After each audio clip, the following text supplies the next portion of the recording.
Ladies and gentlemen, boys and girls, welcome to the Adventures of Adam. I'm Adam. Let's adventure. Over the week, since I saw you guys last, I built Dark Elhain. And this is the first account I have ever built Dark Elhain on, despite having played on probably about 5 or 6 different accounts over the lifetime of playing Raid Shadow Legends. Wolf, welcome. Glad to see you. Glad to see you make it on time.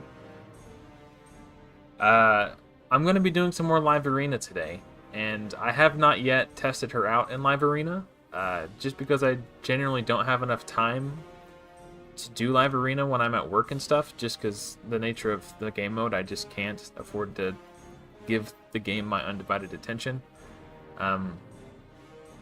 What I've noticed about her A2, though, is it hits very hard.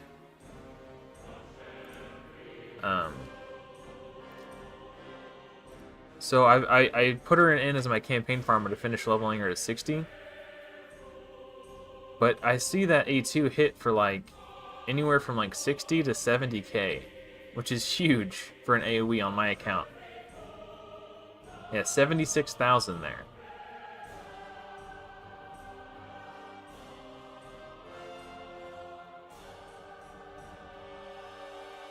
You're gonna stream snipe me in Live Arena? Okay, we can try to work it out, because I think it would be fun to play against, like, you know, your account is probably a little bit more developed than mine, but it'd still be fun to try to play against one another. But yeah, her A2 just smacks. It actually hits about as hard. So the A2 on the top end deals about 75,000 damage. If we put Soul Bond in, I'm going to take it off auto. Her A2, which is single target, and this is a strong affinity match here, this Incubus. So that was not a Helm Smasher proc. It usually hits a little bit harder when I get a Helm Smashers. Okay, let's try this again. 61,000. So Soulbond Bowyer has been like my arena goddess on this account, because that A2 hits so damn hard, and Dark Elhain's A2 hits about as hard, but on an AoE. It's kind of crazy. So, yeah, I'm kind of excited to try her out. And what I did for Blessing, and I'll show you the build too, it's a good build, I think, but it's not a crazy build. But in terms of her Blessing, I decided to go Chainbreaker, and the reason why is Phantom Touch, if it procs, it might deal like an extra 4,000 damage, 2 to 4,000 damage, something like that. And rarely do I think that will be the difference between killing someone and not. Alternatively, I could have taken Cruelty, but that won't actually affect Dark Elhain's damage. That will affect the damage of the person who goes after her, so I didn't think that was the right choice. And then that kind of leaves Crushing Rend, which in Arena will only allow me to ignore an extra 1% defense. And again, I don't know if that extra 1% defense ignore is going to be the difference between success and failure. So, with all that considered, I decided to go Chainbreaker, because this will give me a 10% chance of removing crowd control debuffs at the start of her turn. So in Live Arena, where I'm not guaranteed to go first, if I get CC'd by somebody, I mean, obviously Freeze doesn't affect her because of her passive, but any other crowd control like Stun, Sleep, Provoke, Fear, True Fear, Petrification, I've got a 10% chance to cleanse it, and then come back and clap back and nuke their team. So that's why I went Chainbreaker on her Blessing. Hey, what's up, Pazzi? Good morning. Hey, thanks for the follow, I appreciate that. And then for Masteries, I decided to take Helm Smasher, and I think this is going to be really good on her in particular, because she already activates her A2 when an ally gets frozen, but now she has a chance to counterattack and then go into the A2. So it's kind of cool. So I'm really looking forward to seeing that go off. And I haven't decided which one of these I want to take yet. Opportunist, because once I get Yakarl, he's going to be part of my Live Arena roster for crowd control. So yeah. Yep. My my daughter's in the other room watching TV. Um. Yeah. Yeah. So once Yukaro comes on the team, and also I have my Bellarune to stun set. So, I'm considering opportunist, but bring it down is also another option. So there's no rush to fill either of those out for the moment, but that's what I went so far. In terms of where I'm going to spend my energy today, I haven't really decided yet. I've been farming Fire Knight because I want to get a shield set for what's his name? Doomscreech. Because I would like to get him into my roster as well. And at level 60, he's got like 20,000 base HP. So if I can get like a really fast shield set for him, I feel like that's going to be a good way to go as well. Stun set Painkeeper. Well, sometimes the best thing to do is the thing that people would least expect. That's why on my old account, I didn't use Stone Skin, because everybody uses Stone Skin. So rather than using Stone Skin, I used bolster sets and shield sets. Because if everyone's anticipating the Stone Skin meta, they might just bring in Bomb Champions. And if you bring in a Bomb Champion against Stone Skin, you'll kill them, but with enough shields, you can absorb the bombs and it doesn't matter. So, even though it wasn't like the meta choice, it was, I was anticipating people doing Bomb Champions because at the time Stone Skin was the meta, so instead of doing what they expected me to do, I did something else instead. If you can pull one over on somebody, you can get a lot of people sometimes because they're not expecting it.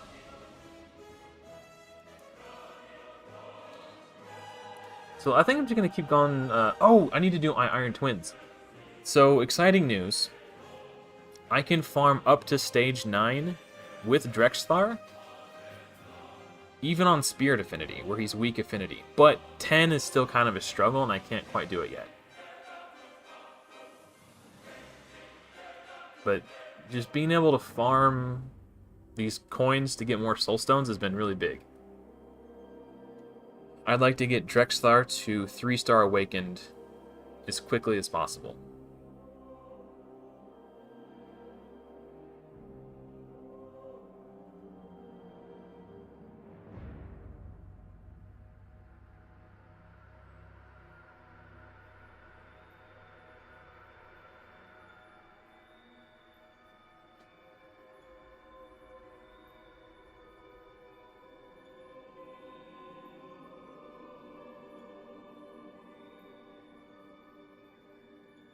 So we should be able to go straight up to 9.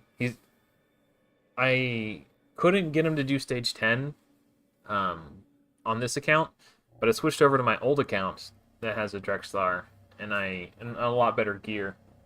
And I was able to farm 10 on my old account with the Drexthar build, but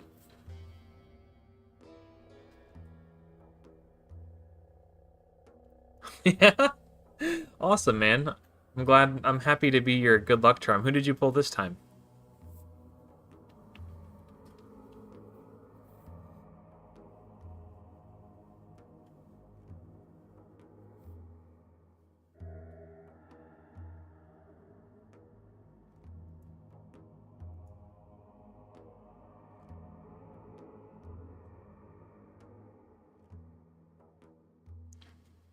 Garrel Bloodmaw. That one doesn't ring a bell. I'm going to have to look. It sounds like an orc.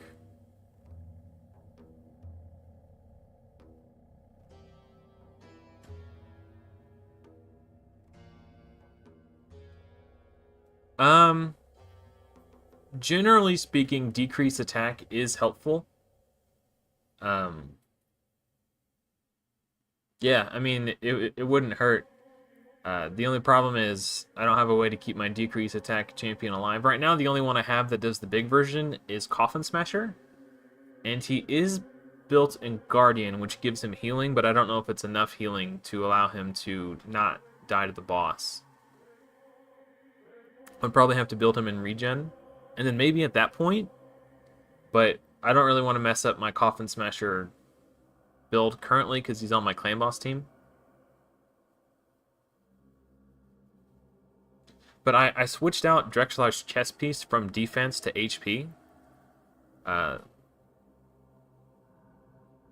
And so now he's got a higher max HP and he's getting more healing from the regen every turn. Before he was getting about 8,000 heals a turn from regen, now he's getting 10,000. I think that helps a little bit too. Because the amount of defense mitigation I lost from going from like 3,800 defense from 30 to 3,300 defense is not so significant that it would, you know, the trade-off to gain more HP I think was worth it. Oh. The Orc Mythical, nice. Hold on, let me look at that.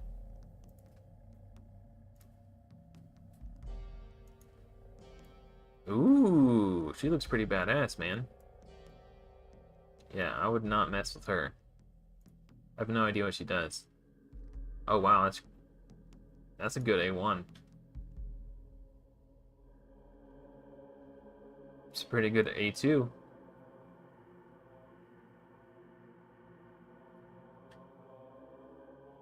Wow. Yeah, she seems pretty good.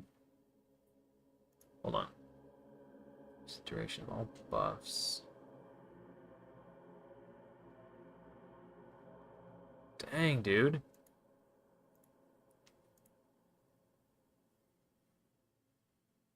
Oh yeah, hammer time. That's cool.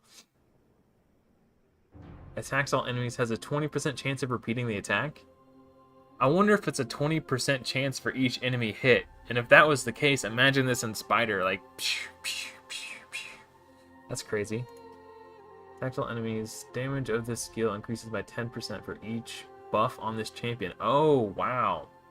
And ignores 30% defense. It's kind of like, what's his name? Turvold-esque ability there.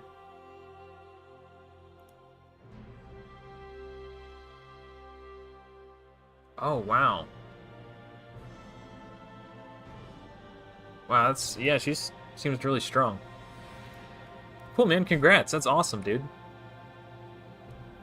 Yeah, she even looks cool, too. Now, I'm gonna check the arena real quick, and then I will jump back into Iron Twins.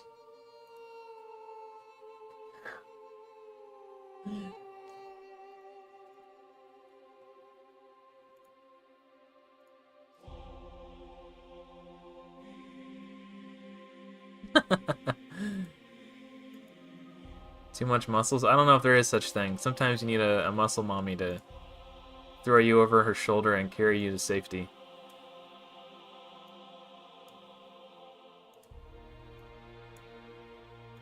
A big, strong Dami mommy.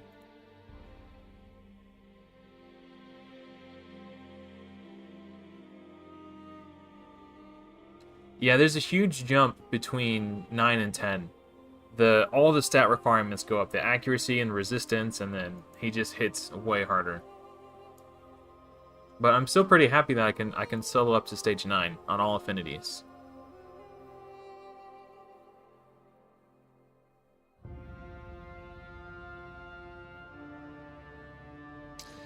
I don't know what I'm gonna do with a mythical if I ever pull one.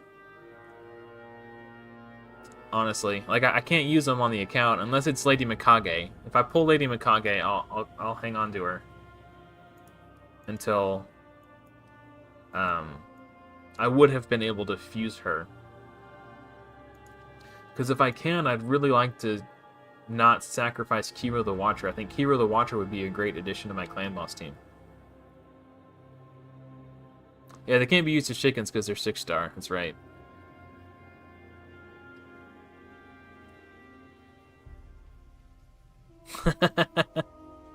What's up, Mitty? I don't know who Lady Damaru is, but she sounds nice.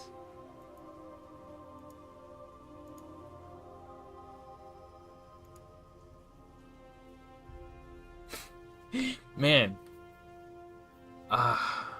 What's crazy is Pixnail's buff actually, as it turns out, turned out to be a nerf, because in her original form, her A3 was a 5 times hit at random, and each hit had a chance to freeze the target, and if that ability hit the same target twice, it was a guaranteed chance to freeze. So against Fire Knight hard mode, she would have been a god tier champion. So she almost one-shot my, what's her name? Elhain almost one-shot that Stag Knight without decreased defense on him. Like, huh. Yeah, yeah. Cool.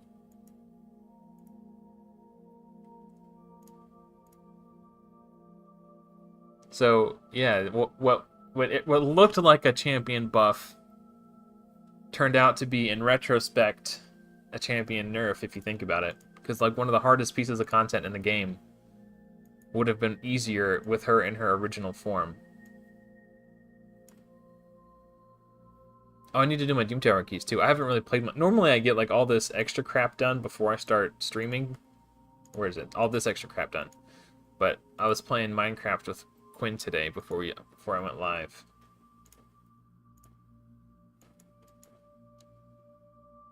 Alright, here's stage 9. This is about as high as I can go. But, I mean, that was an unlucky resist, actually.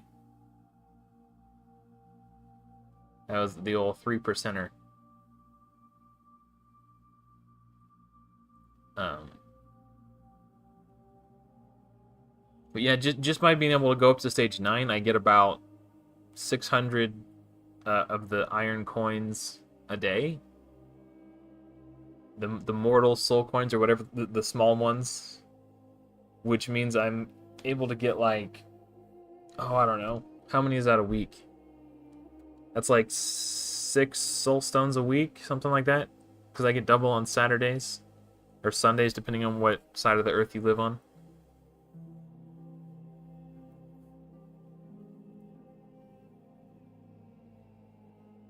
Dude, Drexlar has been insane.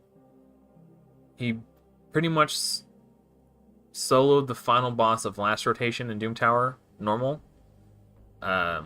He allowed me to beat the highest stage of Nether Spider. He allowed me to farm the highest level of Griffin, which meant I could start farming better Guardian Set gear. And more of it.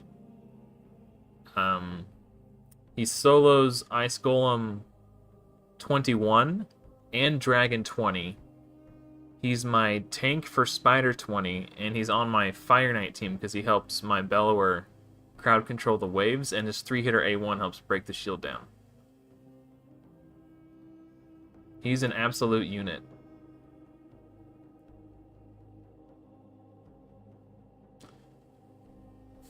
Yeah.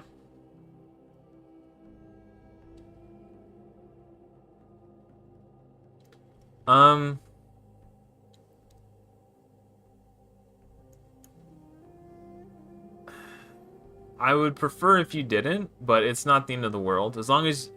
It depends on the, to what extent. Like, if you're saying extremely vulgar things, you know... But I'd like to try to keep my, my streams family friendly as much as I can. Because as someone who has children, it is very difficult to find something to watch when your kids are in the room that's also interesting to you. So as someone who could sympathize with that position, I try to create that for other people as well. What's up, June? Good morning to you. I believe so, Jolo. Is it Jolo or YOLO? How do you pronounce that, Walker? Anyway. Is it with a hard J or a soft J? But to answer your question, I switched over to my old account, and I was able to do stage 10. And then I jumped up to 12, and I couldn't do 12. I didn't try 11, because that was kind of... My shift was over at that point, and I was like, oh shit, I need to go home. Or, oh shoot, I need to go home. So I stopped messing around with it, because I got off work. But We're gonna find out if I'll be able to do Dark Fae or not. I have a Cold Heart, I have Soulbond Bowyer, and I have an Armiger, so I've got plenty of turn meter control. The biggest issue I ran into on the first iteration of Dark Fae was being able to kill my own team. I need to let my cat out of this room and into the other. I'll be right back. Oh, nope, someone else got it for me. Thank you, Quinny. Yeah, so I'll show you where I'm at. Let's hop into Doom Tower real quick. Soft shit. Oh, so it's YOLO. Okay. Cool. Thank you. So I beat her using this team. So I basically just held on to Cold Heart's A2 and then made sure that War Maiden had her decrease defense up. So when I got to the boss wave, I did decrease defense and then did the AoE with Cold Heart, and then just did Soulbond's A1 to finish them off, and then I just used these three to turn meter control the boss, along with the big version of decrease speed from Haikatoon. So that's how I did that one.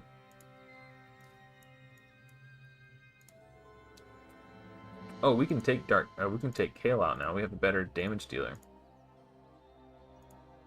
Heck yeah.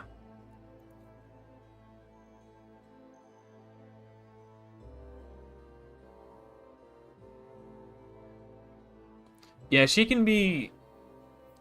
Really, the key is to treat it like you're building a speed team in Classic Arena, but also bring in turn meter control. So, you want someone who could turn meter boost your team faster than the copy of your team. Then you want to nuke them down, like... You know, so ideally you want to bring like squishy attack-based champions rather than like tanky defense champions. And then once you've killed your team, like the copy of your team, then you just turn meter control the boss and don't let them get another turn. That's kind of the way to handle that boss the most effectively.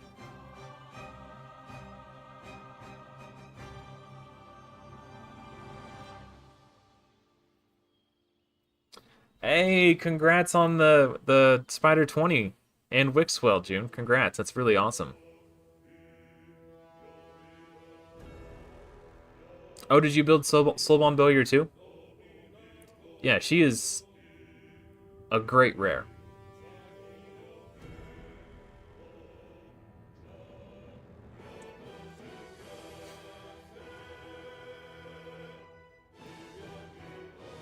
This is the first account I've built a Soulbond on as well, too. Every other account I've started, I was in the process of building a Soulbond. This has happened 2 different times, where I was like, I 4-starred or even maybe 5-starred a Soulbond, and then right before I 6-starred them, I pulled Cold Heart. And I think that happened on this account, too. Or, like, I pulled Cold Heart almost immediately after I 6-starred Soulbond. It was either right after or right before it. So, I think it actually happened right before I 6-starred my Soulbond on this account too. But I went through with building Soulbond because I really wanted to see how good she was, because I've heard a lot of good things about her. And she was massive for me.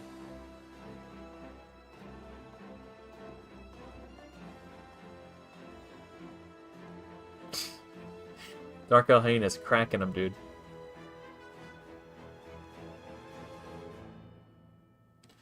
Yeah, correct. So you can't do single target turn meter attacks against the boss, but that's why you want to nuke down the copies of your team as fast as possible.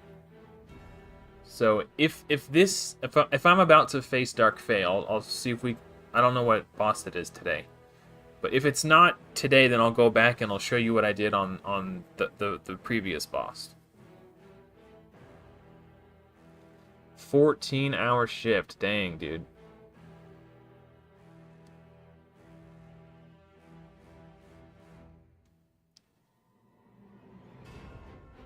Yeah, dude, Dark Elhain is smacking. And then Soulbond as well. Oh, that wasn't even Soulbond, Dark Elhain's turn. That was her passive that procced to avenge Soulbond from getting frozen. That was the first time I've seen that go off with her.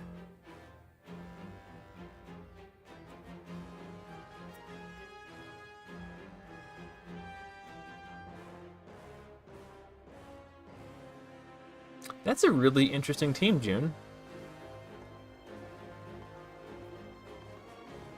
Yeah, on my old account I had a seer, and that was just... Once I finally got the gear to build the Doom Tower seer team, it was just such a huge quality of life.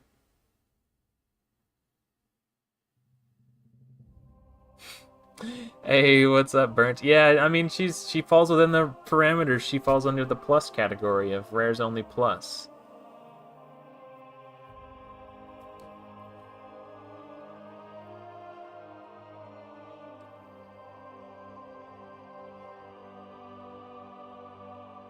Oh, unfortunately, Yukarl didn't get a chance to freeze my team and get wrecked by Dark Elhain. Maybe the Gurgo here. He's got a freeze on his passive. Yep, there it is. That's the passive of Dark Elhain. She killed everyone before she even took a turn.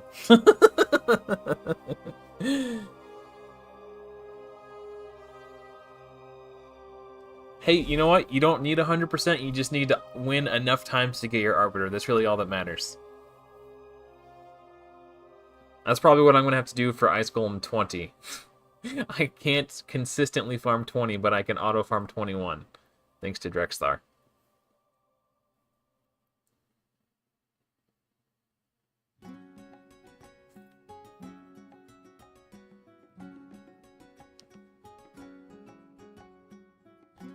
Carnage the Anarch. Is that the one you get for Cursed City?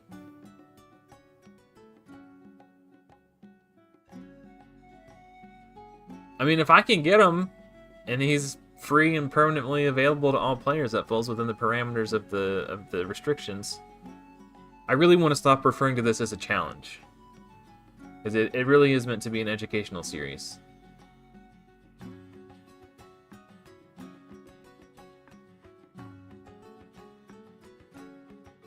Yeah, the reason I can't farm 20 is because of the affinity.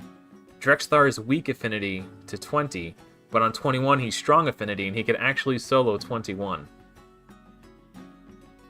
So I can farm food in there while he's farming the dungeon.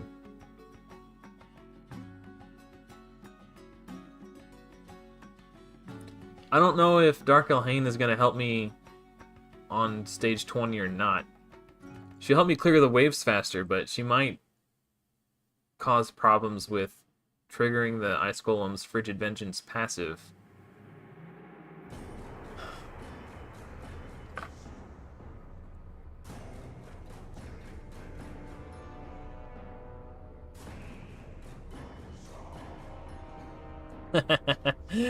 Yeah, I mean, I never said it was going to be easy, but if I can do him, if I can do it, and I can get him, because the whole point of this series is to teach players how to use the champions that are there for you, and which ones are good, and where to use them, how to build them, etc., etc. So, if I can unlock these powerful champions using only rares and other permanently available champions, I don't see any reason why I shouldn't be able to use them, because I've taught other people how to do it too. So then everyone can, if I can do it, then anyone can do it, right? That's the point. Oh, that's fair. That's fair. Okay, so it's Griffin today. Okay, so I'll show you my Dark Fae, what I did. I think I may have had to do it on manual, but so we've got two AoE champions who also have turn meter control, and then Armiger's my main turn meter control champion.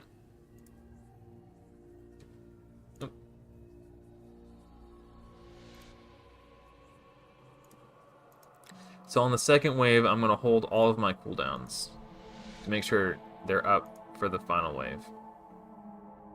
Hey, what's up, Premier Craft?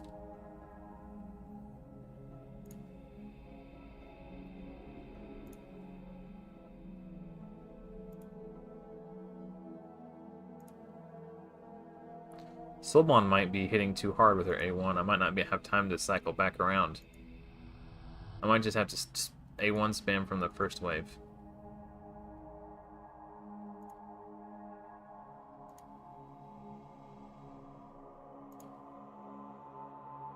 Okay. So, enemy team spawns. I turn meter boost my team. I happen to know that the War Maiden is the next fastest, so I'm gonna turn meter bump her back, so my team doesn't get decreased defense. So we nuke, then we nuke. Okay, so I'm actually going to take out this Soul Bond so she doesn't one-shot anybody. We'll do AoE turn meter. You can see my team's kind of dying. She stole my Soul Bond again. I think that happened last time too. We don't want the Soul Bond to go.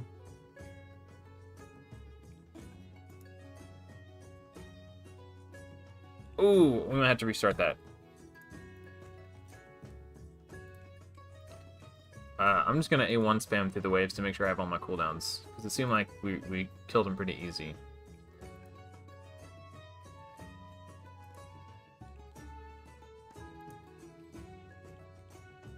And because of the affinities of my team, there might also be a little bit of RNG involved.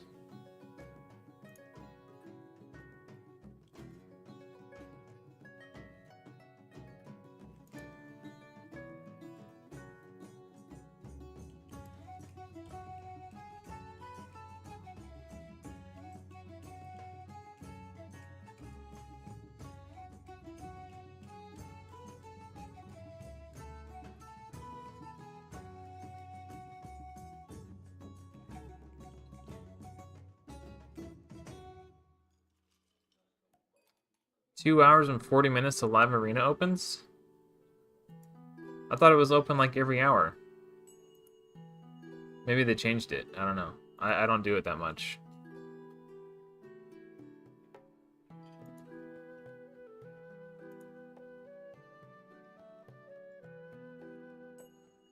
Okay.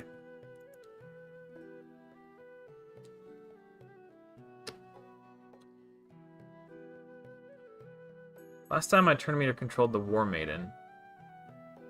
I think that's still the right choice, because I don't want my team to get decreased defense on them.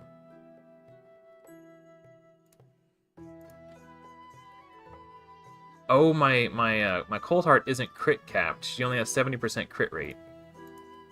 I think so because of that, there's a little bit of RNG involved. Okay, this isn't a big deal. We can kill the Haikatoon here.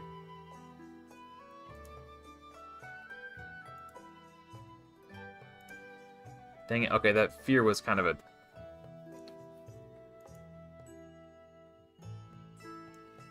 Okay. Well, I did it last time.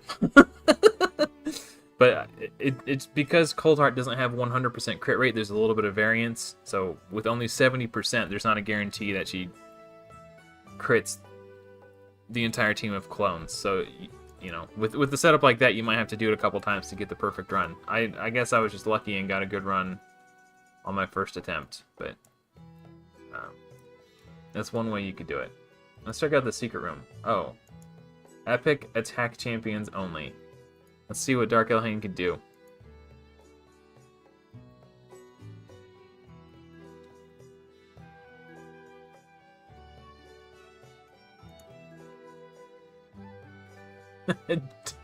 Just about one-shot the whole team.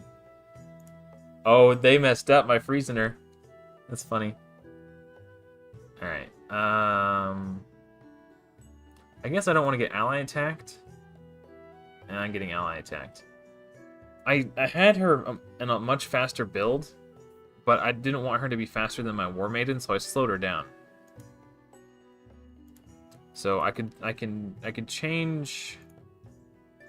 Like, I don't really necessarily need resistance on her, but to gain 13 more speed might actually be enough to do that secret room.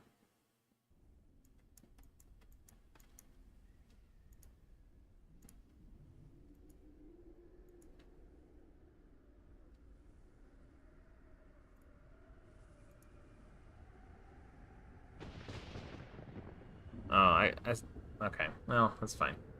So this is the one that froze me, so I don't want to kill her. I guess he's got the highest turn meter.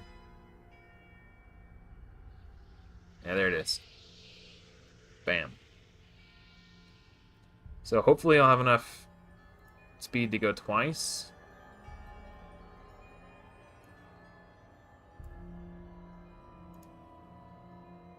Maybe I should have killed Ragnar since the other two are weak affinity. Yeah, okay. I don't think I'm going to be able to do that.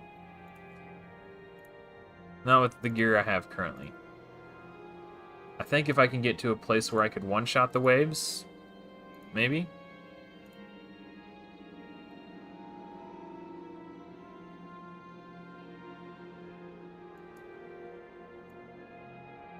Ah, that's actually, yeah, Rosin's a good one for that, because he, not only will he slow your clone team down, he'll turn me to control the boss, too. Yeah, good call out. Okay, yeah, we can't do this one yet. So, I've been doing pretty decent on secret rooms. Alright, let's try the Griffin. Alright, here's my super secret Griffin team. You ready?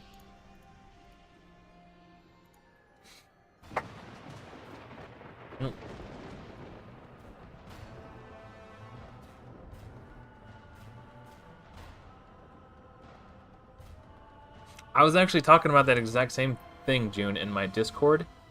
I am of the opinion that once people figure it out, we will have to contend with 0 speed Wixwell in full stone skin builds. So what that would do is make it so they'll have him built super tanky, and at the start of the round, he'll give himself a protected counterattack buff. And if you build him with like basically no speed, every time you attack him, he's going to counterattack and provoke the people. He's got a good chance to provoke. So he'll just be counterattacking and provoking and locking people down, and it's going to be a huge pain in the ass. Yeah. Fortunately, I haven't seen too many people doing that yet. And maybe I should have kept that to myself. But mark my words, I doubt I'm the only one who will have thought of that. And I'm sure it'll catch on eventually. All it's going to take is for one person to do it, and then then the next person copies it, and then everyone who runs into those teams will copy it, then everyone who runs into those teams will copy it, and it's just going to be exponential growth until it's everywhere. Oh, that's a good point too. Yeah, Rosin's got the buff strip on his A1. Yeah, nice. On my, not my previous account, but the account I had before that, so 2 accounts ago, on an account that was pay to win at the time, before I quit and went free to play. On my pay to win account, I used Rosin to solo the magic keep because his A1 has that buff strip. He was able to knock the shield off, just rather than damage through the shield. He just stripped the shield away completely.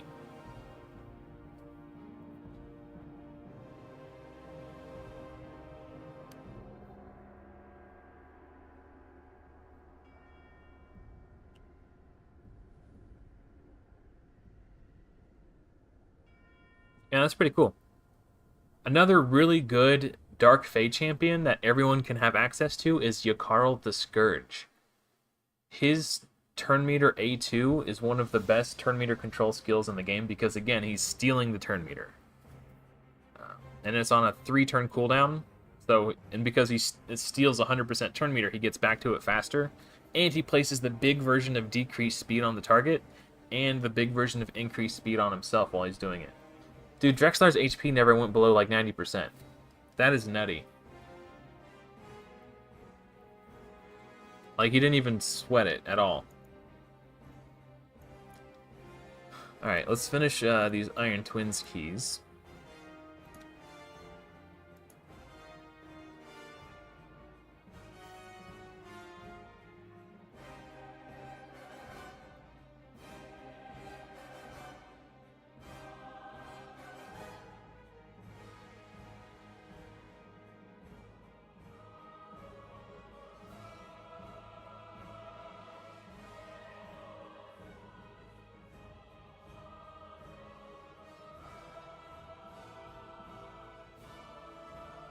We're not getting very good RNG with that Brimstone, unfortunately.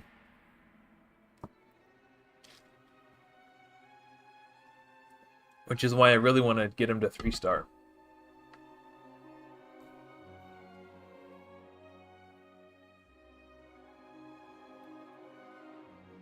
Yeah, man, those... the Essence have a really low drop rate. Unfortunately.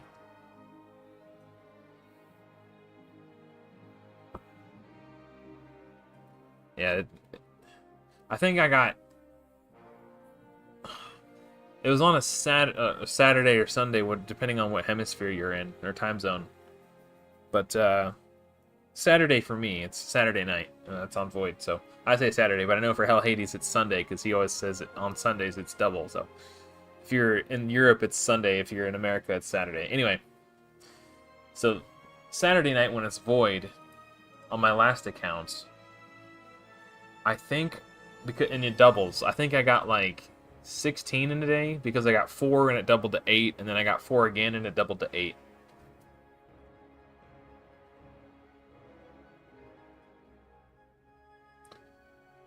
So that was my personal record. Ooh, that was a big crit.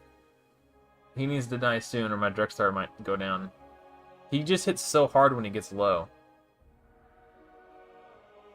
Ah, Brimstone, get him. Yes, it counts, it counts. Ooh, maybe I should farm 1 stage lower. I don't know. Because, like, that specifically is why I want to increase his awakening, his blessing. Because doubling the chance to place the Brimstone would be huge in terms of like just killing him faster. Because if I whiff, I'm just not killing him. Like before he switches into that second phase, he's not hitting me. Like you can see, he's doing 10,000 damage to me, 8 to 10,000 damage. But I heal for 10,000 every turn. So that hit me for 10,000, but then I heal for 10,000. He hits me for 10,000, I heal for 10,000. It's fine. But once he gets below 40%, I think it is, when he changes phases, then he starts hitting me for like 20,000, 15,000.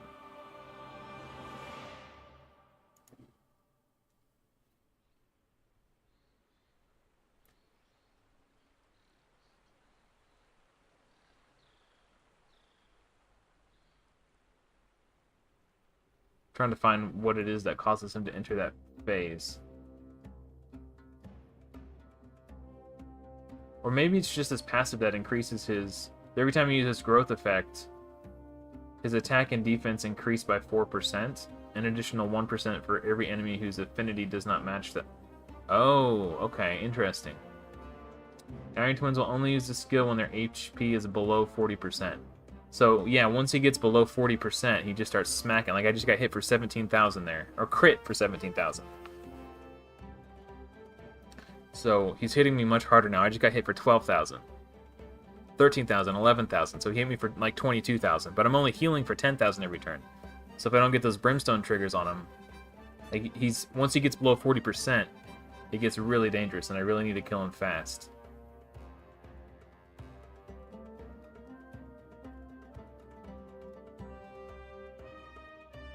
Ugh, that's so sketchy. I might actually die on this one. Please place Brimstone. Ugh. Yeah. Alright, we'll try one more time. How did it count? It's hard to explain because I don't know the coding, but there's like phases, I guess is the best way to explain it. The way I like to think of it is the same way I think of like Magic the Gathering turn order. So on the screen, what we're seeing, it looks like I'm trying to think of how to word to explain it. So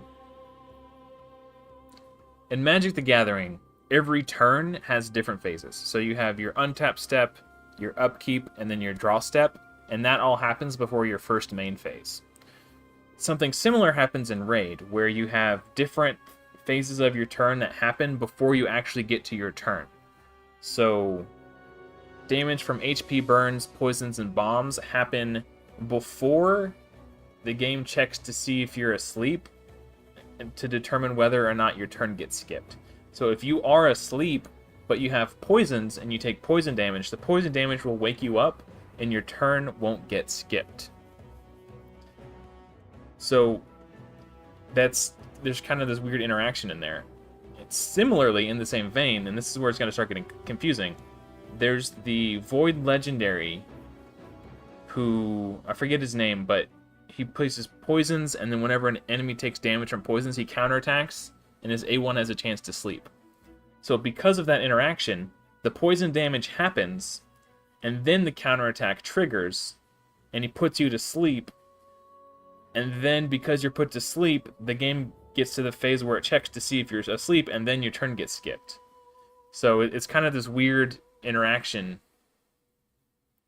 So similarly, counterattacks and effects, it's so complicated, especially since I'm not a programmer. I can't data mine, I can't look at the code, but actions happen, and those actions cause things to trigger, and a turn isn't technically ended until all the things that triggered during that turn resolve, such as like counterattacks and stuff. It's kind of the same reason why you can see a champion get knocked below 0 HP, but then heal from lifesteal and still technically be alive. It's like this weird order of operations thing. Like, it doesn't check the game state until it's resolved, and even though I technically died, so did the boss. So because I beat the boss, it counted as a win. I don't know if I made it very clear, or if I just made it more confusing. Chagar, yes, the Lizardman. Thank you. Burnt. Yeah, it's kind of like... So, damage, when it comes into your team, it doesn't... Even though it looks... When you see the animation, it looks like it all happens at once. But really, it happens to the person in the lead spot, then it happens to the person in the number 2 spot, then it happens to 3, 4, and 5. So that's why you want, generally, if you have a champion who heals on their passive when they take damage, like Master Butcher or Vogoth, when attacked, heals all allies equal to the amount of damage taken. So if you put him at the back of the team order, everyone before him will take damage, and then when he takes damage, it will heal everyone who has taken that damage. If you put Master Butcher at the front of the team order, he takes damage, then heals everybody, and then everyone else will have taken their damage. Similarly, or conversely, a passive like Seeker's increased defense, if you put him in the lead, if he's the first one to take damage, he will put increased defense on everyone before damage goes to the next person. So everyone who gets attacked, they will have increased defense on themselves before that damage comes in. And it works similarly with Sandlash Survivor's Ally Protect. So you want her to not be in the lead. You want someone who will get hit and dropped below 50% HP, so that then she can put Ally Protect on everyone else, so everyone who gets attacked thereafter will have Ally Protect on them in the team order. So there's a lot of weird... I know it's really confusing, and I don't know if I did a good job explaining it. Hopefully that made some sense. But yeah. That clears your X. Okay. Yeah, okay, I'm glad I helped a little bit. Hey, what's up, ML? Welcome. What were we doing before we... Oh, we're, It is 2 hours away. Man. Hey, congrats on the 5-star Wixwell soul. That's awesome, dude. But when Butcher has more speed, he comes first. Here, I'll show you. This is actually wrong. I forgot about the team order stuff. I was just screwing around. But I needed to... Because Soulbond was behind in the team order than them, she wasn't getting healed. But it doesn't really matter. I just need her for the waves. But it's kind of hard to explain. Or to demonstrate, I guess. But okay, actually, here, let's do this. Let's put Drexlar in the back and see if he survives. And then we'll do it again with him in the front, with the butchers behind him in the team order. So it's less about speed and more about the team order. That's what I meant by team order. Sorry, not the order in which they take their turns due to their speed. But so this is team slot number 1. This is number 2. This is number 3. This is 4, and this is 5. So if you have a champion who has a passive like Master Butcher or the Epic that's very similar to him from Undead Hordes.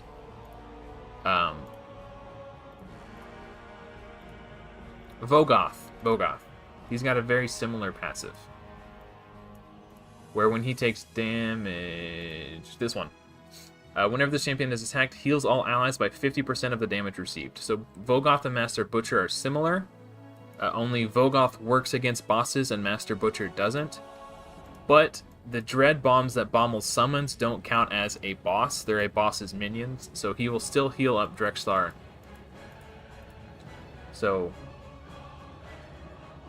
yeah, let's put Drexlar in the back.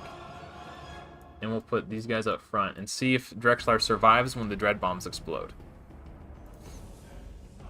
And we'll do it again, because normally... I was going to try to solo this with Drexlar just to see if he could, but it turns out he couldn't because he died to the Dread Bombs.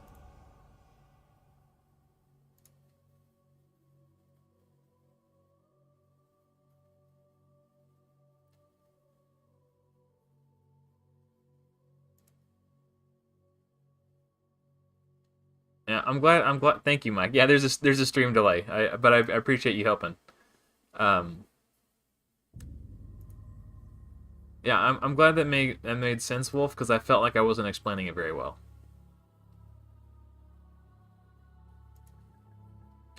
I don't want to attack these guys with Drexlar because I don't want their max HP destroyed. I don't really care about Slowbond. Like, her job is just to kill the waves.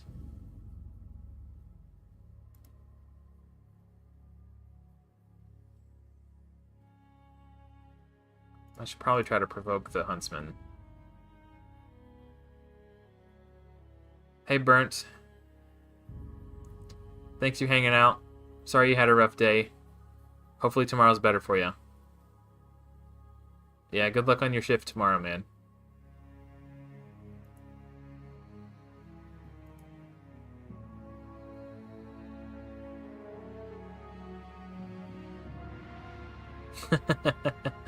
Yeah, thanks. Alright, so... I don't really want to put debuffs on him. Oh, he resisted anyway. Okay. I'm going to do the A1 because I don't want to attack the bombs when they come up, and then I'll just use the A2. Okay, so right now, the Master Butchers are ahead in the team order than Drexlar. So when these bombs go off, try to pay close attention to everyone and how they get healed. These bombs, I mean. These Dread Bombs.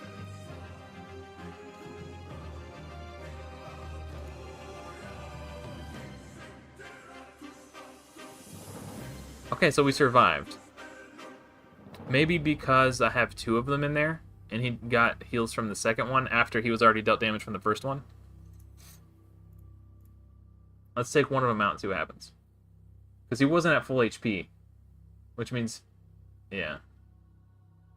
Wait, I wonder if that means I even... I don't know.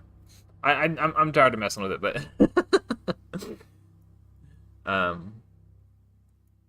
want to farm my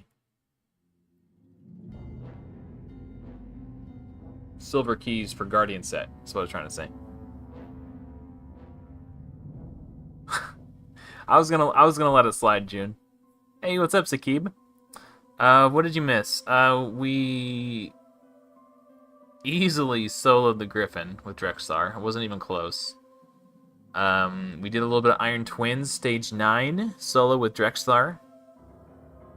It does have the potential to fail if we get bad Brimstone RNG, but for the most part, it's pretty consistent.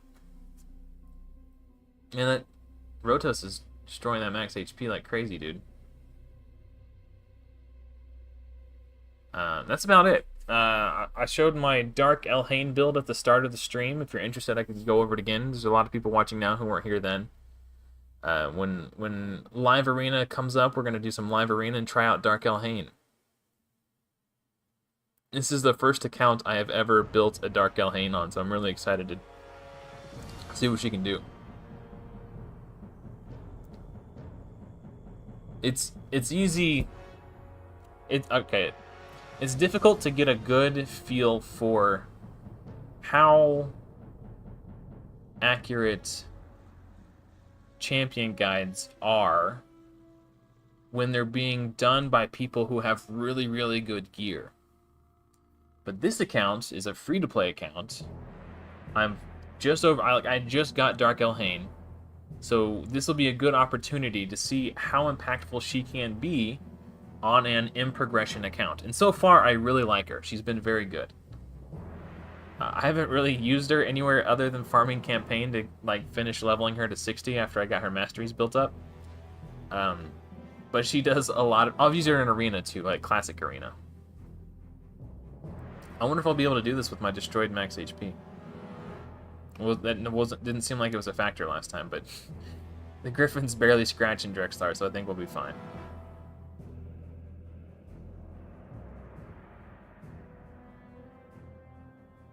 20-second stream delay, that's crazy.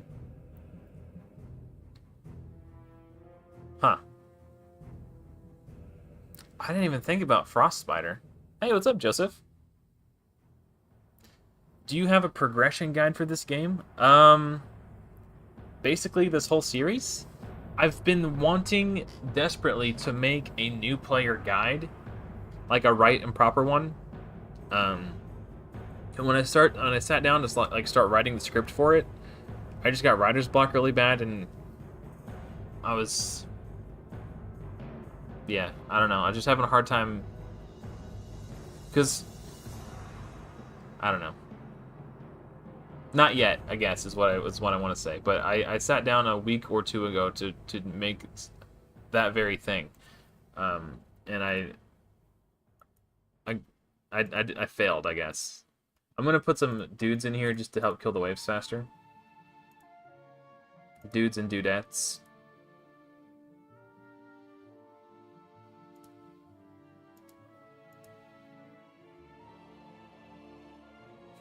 Yeah.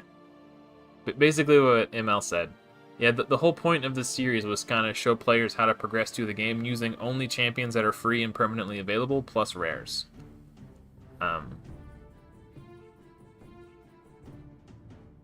Yeah, this is a lot faster.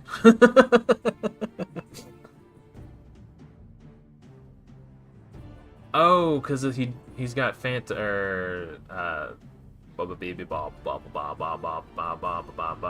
Evil Eye.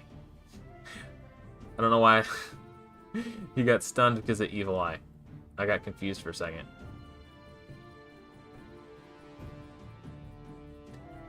Maybe bringing this many extra people is a bad idea because the Griffin is transferring debuffs now, which is going to increase their damage and turn meter and stuff. So maybe I just bring in like 1 or 2 to help me clear the waves, like just Dark Elhain and Bellower or something like that. That doesn't seem like it matters actually. Now that they're barely doing a dent to his HP. Never mind, we're fine. Yeah, but let me see.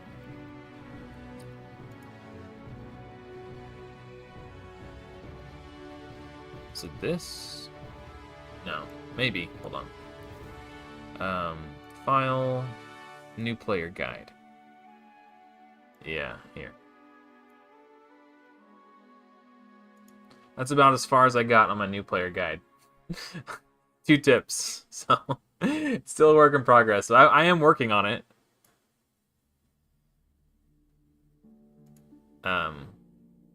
Yeah.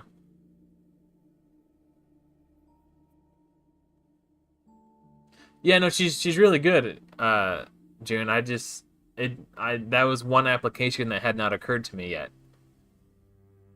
But I'll probably just solo it with Drexlar anyway, so if I'm being quite honest.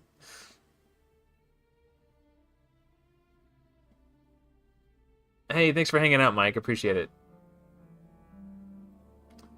We'll see if you come back. Well, if I'm still running when you come back, we'll see you then. Oh, I need to let my cat inside. I will be right back as well.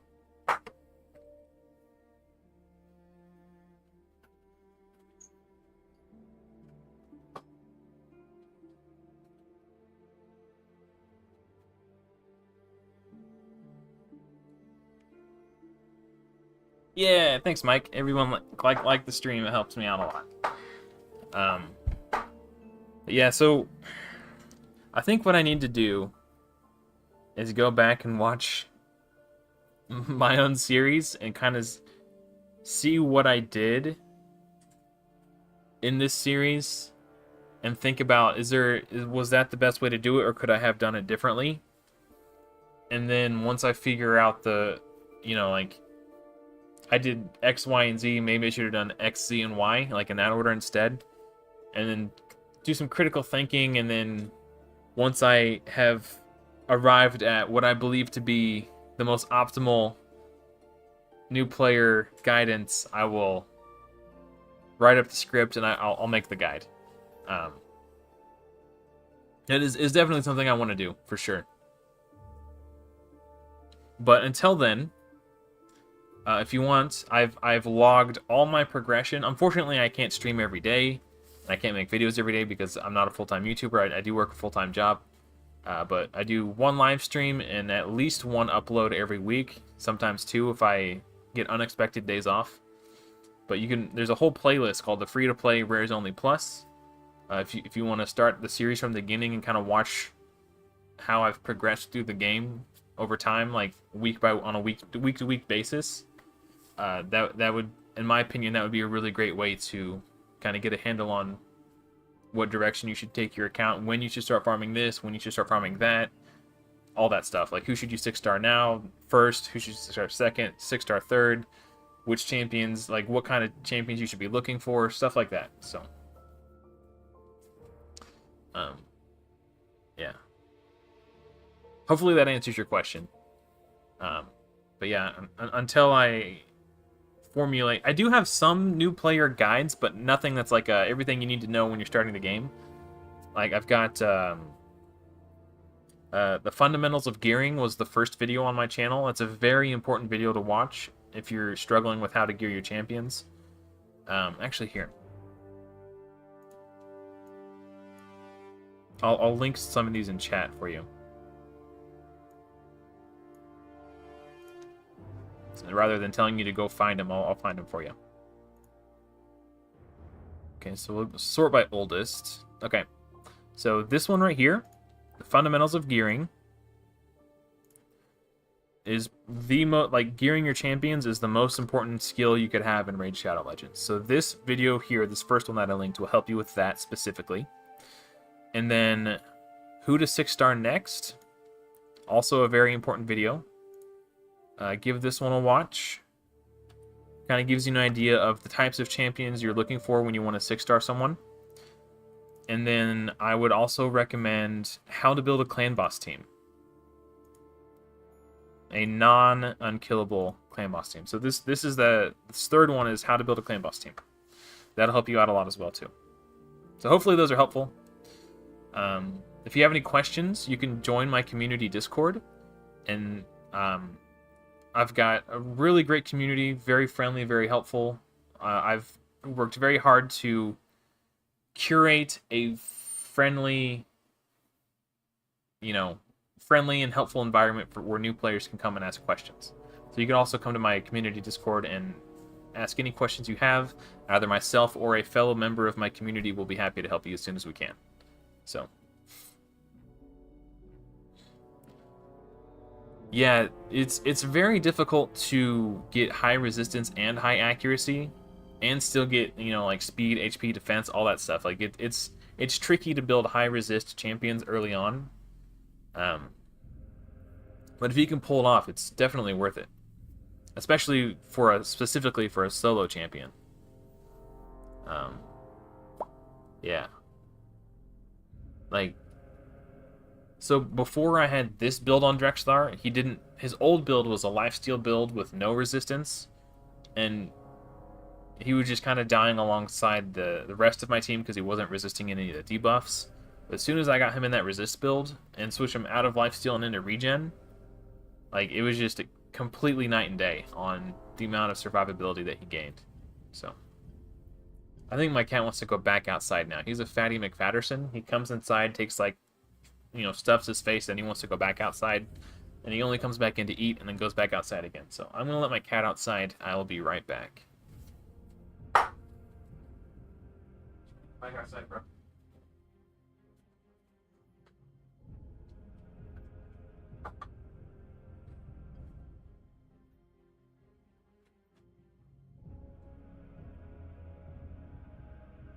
He's just a big fat fatty.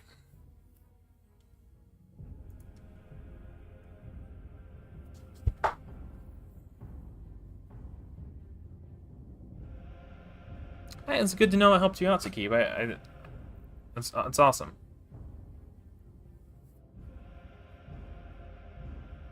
Yeah, the reason I made those videos so early on the lifespan of this YouTube account was because, in my opinion, they were some of the most important things to know. The reason I started specifically with the how to gear your champions is before I made this YouTube channel, I used to go to the Raid Shadow Legends subreddit to offer people advice. And what I would find is even if they weren't asking about like specifically how to gear their champions, they would show their collection of champions, and whichever champion was highlighted was usually their starter champion. I would always look at the gear, and I'm like, man, it looks like you need some help with gearing. And I would explain how gearing works, and it was like the same thing that every person was running into. Like, new players oftentimes struggle with how to gear their champions, and I kept typing the same advice to different people over and over, and I was like, man, I just need to make a video. This would be so much easier if I could just make a video instead of typing the same things over and over again. So that's why I started YouTube. I made a video, and I would just link the video like, hey, looks like you're struggling with gearing a little bit. Check out this video. I think it'll help. So yeah, that was my first video. And then my third video was who to 6-star next, because if you watch the Raid Shadow Legends Community Awards, that is the most asked question in the Raid Shadow Legends subreddit, which is, who do I 6-star next? So that was my third video. And then how to build a clan boss team was my fourth. My second video was how to build a tank in Raid Shadow Legends, because that's also a very important topic, but not as... It doesn't matter. It is important, but not as important as the other three, in my opinion. Let's start with dwarves. I wonder if I can go up a stage.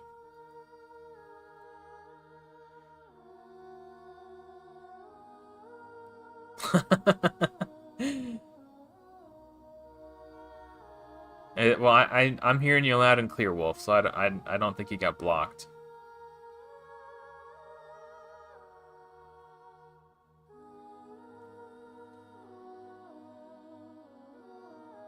I'm gonna scooch this in a little bit. You don't need to see the scroll bar. Really laggy. Okay. Yeah, I mean, unfortunately, there is a pretty big delay. You can try to refresh, and that might take care of it. It might not. I can't say for certain, but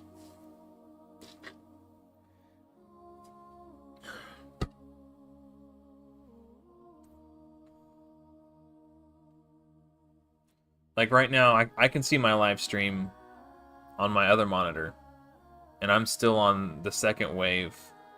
I just got to the third wave. So, yeah, there's a bit of a delay. Even me watching my own stream. I'm not like watching it, but I'm monitoring it to make sure that I don't lose connection or anything like that.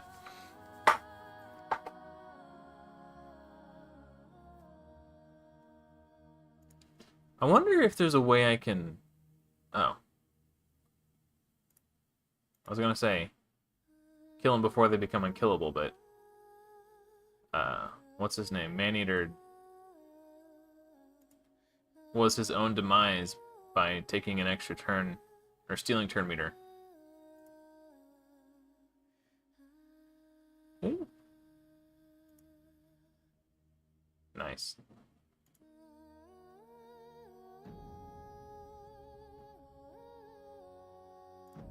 Cool. I hadn't progressed past this stage before.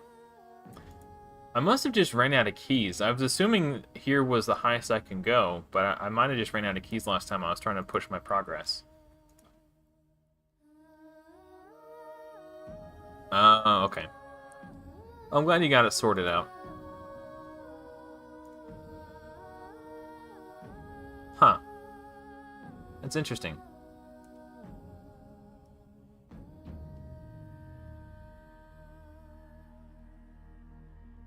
Man, it's weird that your phone worked, but not your PC. Huh.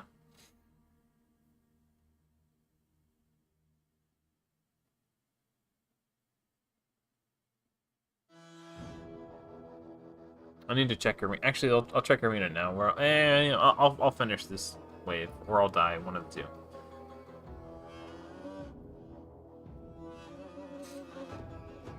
Yeah, so these Master Butchers have been pretty good. I seemed to miscalculate. I thought I would need two.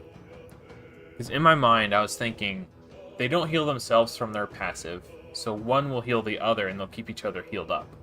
So in my mind, I'm thinking, okay, that's how it'll work. The first one will get hit, and the damage he takes will heal the rest of the team. When the second one gets hit, he'll heal the first one. And that is technically true. Oh, no! Because when he will heal the second one before he takes damage. Maybe it'll work with two. Maybe I do need two. I just need to make sure he's got, like, regen or something so he doesn't die to Bommel's attacks before the next set of Dread Bombs go off.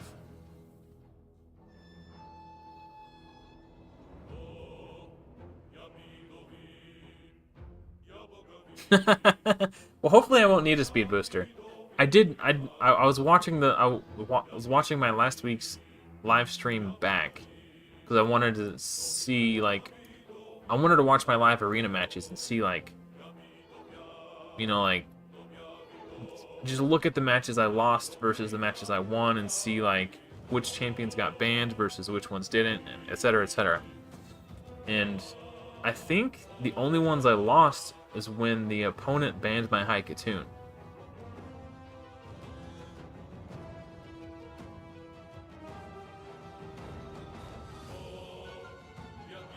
Yes, sorry, you know, I can only, my schedule is my schedule. And unfortunately, it's very inflexible. But there's always, you know, the video on demand. Oh, you know what's great about Candleguard? She has this chance to steal buffs on her A1. So if Paragon makes himself unkillable, she can strip the buff off. Well, now it's not an issue because it's provoked, but...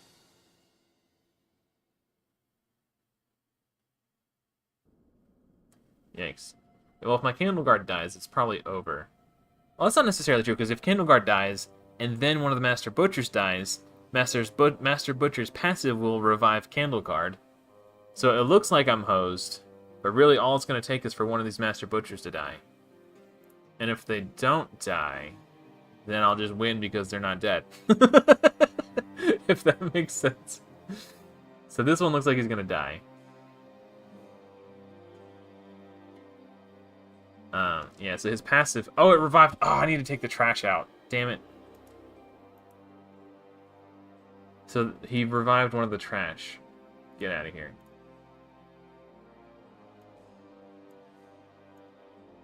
Yeah, I'll farm a different stage.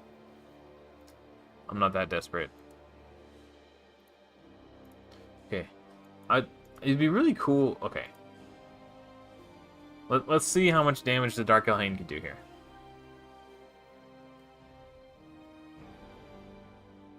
$50k, not bad. And that's an AoE attack, too, compared to the 41k of Soulbon's A2. Hey, Glennis, welcome. So we did Iron Twins up to stage 9, and we farmed stage 9 Iron Twins. And then with soloing with Drexthar, as one does. And then we did a little bit of Doom Tower. He soloed in the Griffin too. And that's about it, really. When Live Arena opens, I'm going to try to do some Live Arena, try out Dark Elhain.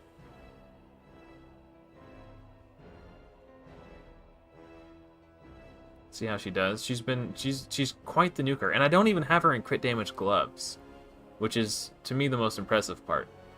That was a weak hit there, but yeah, I'll show the build again. I don't think I showed all of her gear, but the only way I can get her into crit damage gloves would be to steal Candle Guard's gear and still get her to like a somewhat respectable speed. So I'll show you the subsets. Let's do like speed and crit rate. See if we can find. Okay, so try on. I vaguely recall the pieces that she was wearing. I should be able to find them pretty quick. And she's in all broken sets.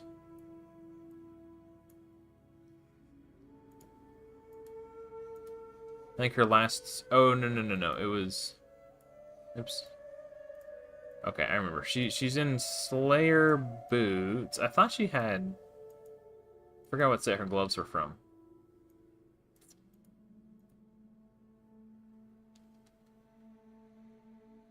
Where's Candle? Oh, because you can't have speed on the subsets of boots that are speed main stat. Okay.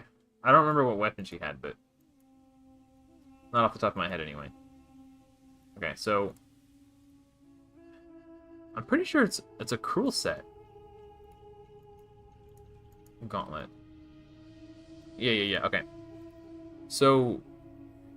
If I moved her into Candleguard's gear, she would gain 25% crit damage, but she would lose 400 attack. And on top of that, taking her out of the Slayer set, she would lose the 30% ignore enemy defense. So I think the extra 400 attack and the extra ignore 30% defense, and she would lose like 10 speed or something, or 15 speed. I forgot to look. I'm not going to put all the pieces back on again. She loses a considerable amount of speed as well. I think it was 9 speed, if I recall correctly. But 400 attack for 25% crit damage. 25% crit damage under normal circumstances is probably more, but I don't think it is when you factor in the fact that it's ignoring 30% enemy defense. So rather than crit damage gloves, I went with crit rate in the Slayer set. And this, I mean, this is a pretty strong chest with attack and crit damage percentage and speed with crit damage on the boots. Kind of a mess shield, if I'm being honest, but it completed the set, which the bonuses are pretty good. And because I've got 6-piece Slayer, this 7th piece, this I get, because I have this attack banner, I get an extra 15% crit damage. So this banner actually gives me, so I'd be losing that, So I think to keep her fast, it's worth it to do a lesser build because the set is so strong. Yeah. So what are we doing? What's the plan? I got energy to spend. Let's finish these faction war tokens, and then we'll do some energy. I think I'm gonna farm Fire Knight. Actually, I do want to see if I can farm this stage, because this is a really good break point to get to, because you start unlocking legendary forge materials. Actually, maybe I try to level her up to 60. So it'll be faster. Also, the problem with stealing Candleguard's gear is then Candleguard won't have any gear, and then I won't be able to farm Dwarves Faction Wars. So let's just here. We'll do 12-6, so we gain more. Where's Candleguard? There she is. She's not booked, so I'm not sure she'd be able to solo farm it.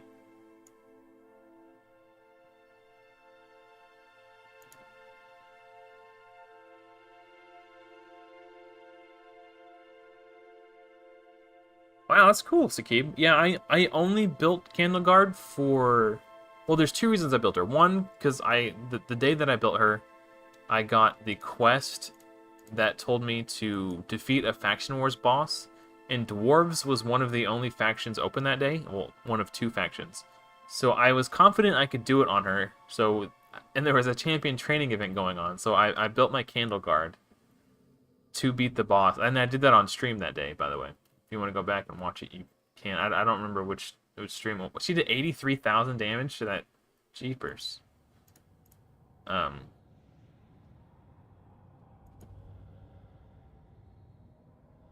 lost my train of thought because I got distracted by the damage. But yeah, when I was leveling up Candle Guard, I was trying to solo farm campaign with her so she can gain more experience, and she was dying every now and then. I think if she was booked, she could do it, but I don't have her booked at the moment.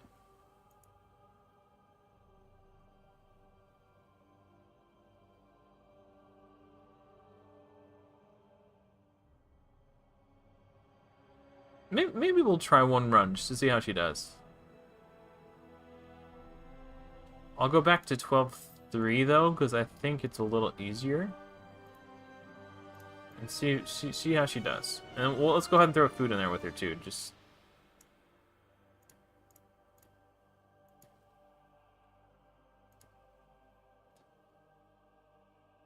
I've done that a few times now, at least two, where I needed to beat a Faction Wars boss, so I just leveled a champion on stream and beat the Faction Wars boss. I've done it off stream a couple times too, just because it happened while on a day that I was at work.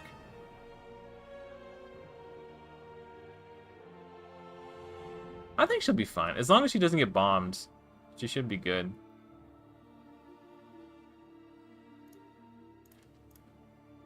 I'm just going to put her in solo. I want her to get as much XP as possible. I changed my mind. Is my camera looking laggy? Not really. Man, some days my lighting looks good, and other days my lighting looks really bad. And I don't know what causes it to change day to day. I don't know if it's like how close I am to the screen. Like, further back, it definitely looks worse. I don't know. I felt like on my last live stream, it looked really good. I think I just need to get a new camera.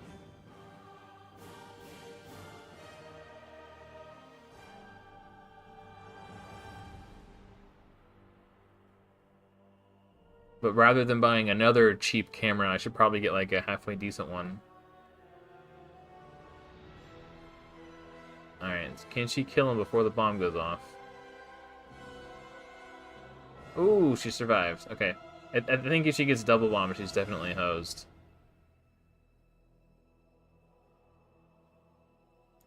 Do I? Might be able to brew her. This is boring to me.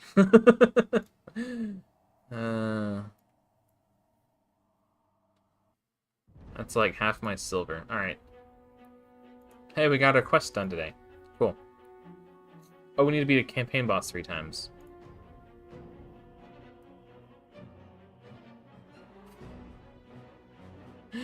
It could be part of it. I think right now it looks better. I think it's just because I was leaning back. So, okay, watch this. So, take my hand. If I move it in front of the light, it doesn't change a whole lot. But as soon as it goes into the frame of camera, watch how much lighter I get.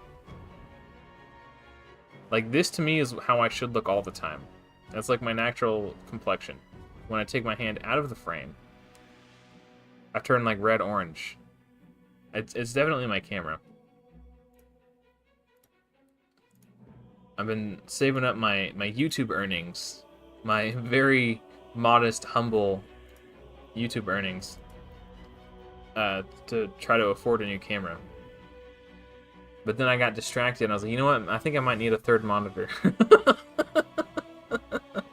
So depending on how much the camera cost, I might also... the only problem with the third monitor is I don't know where I'd put it. There's only so much real estate on my desk. Like, I could easily fit it on my desk, but then, like, right now, my PC is sitting on my desk because I don't want it on the floor because of my cats. I don't want their fur to get like sucked up into the fans.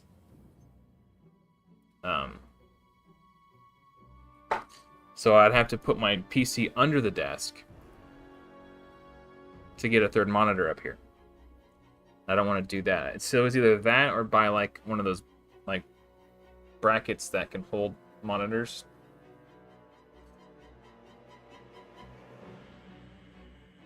I mean, I know it's not horrible. Like it will suffice, but the fact that it makes it bothers me. I would feel better about the quality of my content if it wasn't making me like pinkish. There was one video where it was super pink. Like I was like borderline purple. It was the Slobon Bowyer video.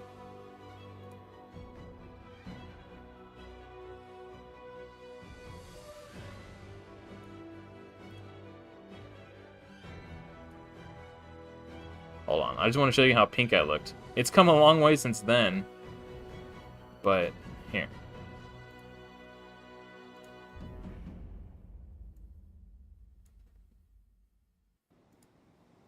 Look how purple I look. I'm in the way now.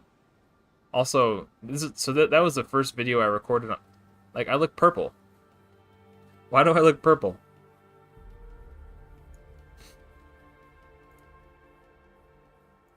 I shouldn't look purple. Anyway, yeah, so it's gotten... I've done some things to improve it. I've, like, changed up the lighting and stuff. But overall, it still really bothers me. I think it looks better now that I'm a little bit closer. I don't want to turn my PC on the side. I don't know if it can or can't. Honestly, but I'd rather not. If I'm being honest. Like I like being able to see it too. Like I paid a lot of money for it and I want to see it. It's my toy. Oh, Faction Wars. I forgot what I was doing again. I get sidetracked so easily. Okay, now that she's level 60, we might actually be able to pound these out a little faster.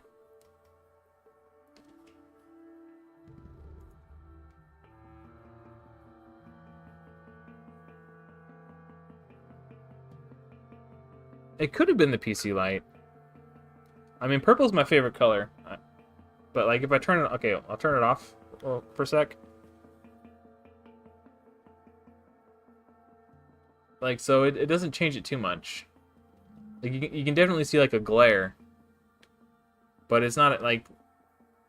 On that other video, like, that wasn't even, like, the worst shot of it. That was just, like, the first... There's a couple times when it was just like, man, why am I pink?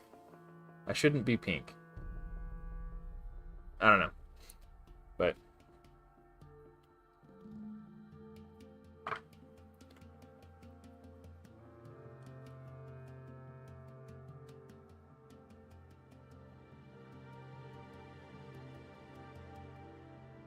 So this time, when Candleguard dies... Oh, the dang Reviver. And now when Master Butcher dies, it will actually revive my Candleguard. There might just be too much, like, healing and support on this wave. I might not just have enough damage. I decided to remove it. I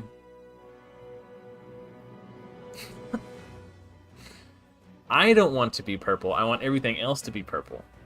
I decided to remove the banner because I wasn't in love with it. And now, if I happen to close raid, you see that. Whereas before, you would see my desktop. So that'll be on. So I don't know. I feel like with it this way, there's less going on the screen. One of these guys just needs to provoke that dude. Oh, we removed the buff. Kill him, kill him, kill him. Now kill the Reviver. His Revive is definitely up. So maybe I kill the Reviver first. I don't think I can do this. Maybe if I manualed it, I can't be bothered to do that right now. But yeah, 13 is a very good milestone because you unlock the legendary forge materials, and you unlock, or sorry, you cease to gain 2-star gifts. It's all 3 and 4. I said gifts. Glyphs. 3 and 4 star rather than 2, 3, and 4 star. So 13 is a very good milestone to hit if you can hit it. Alright, we're just going to do this stage instead. Thank you, Wolf. I appreciate it. Yeah, I'm Void Affinity, guys.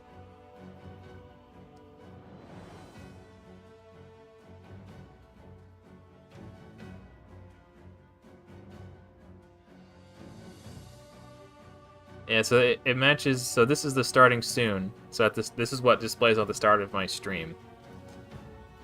And then if I close out Rage or the game crashes or whatever, rather than like a black screen or seeing like my wallpaper, you'd see this, The Adventures of Adam.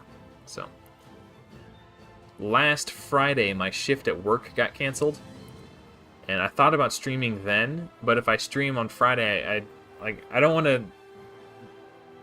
It's nice to take days off, because even though streaming is fun, it is still a lot of work and a lot of energy, and it's just nice to have some time for myself to relax.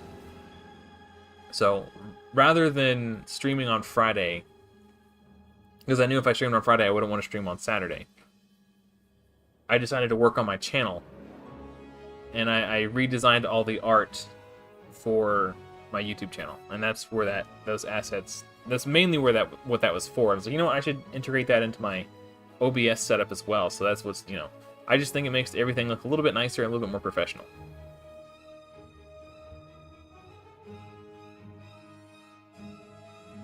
You know what would be funny is if when the Master Butchers died, they just took turns reviving each other. How did I do this last time so easily? Now I'm struggling this time. Yeah, whatever.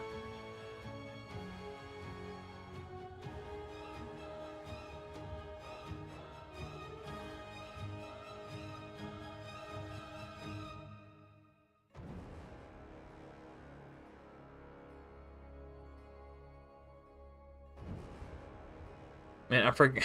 Sometimes I forget that I had updated my YouTube channel art. So I went to look at my channel on my phone, and I was like, man, this looks so good. I was so proud of myself. I'm not gonna try to say that I was impressed with myself, because that sounds very narcissistic. But I was like, man, I feel like I did a good job. It looks really nice. Definitely a big step up from what it used to be. This is a huge improvement in my opinion. Oh, he's not ascended.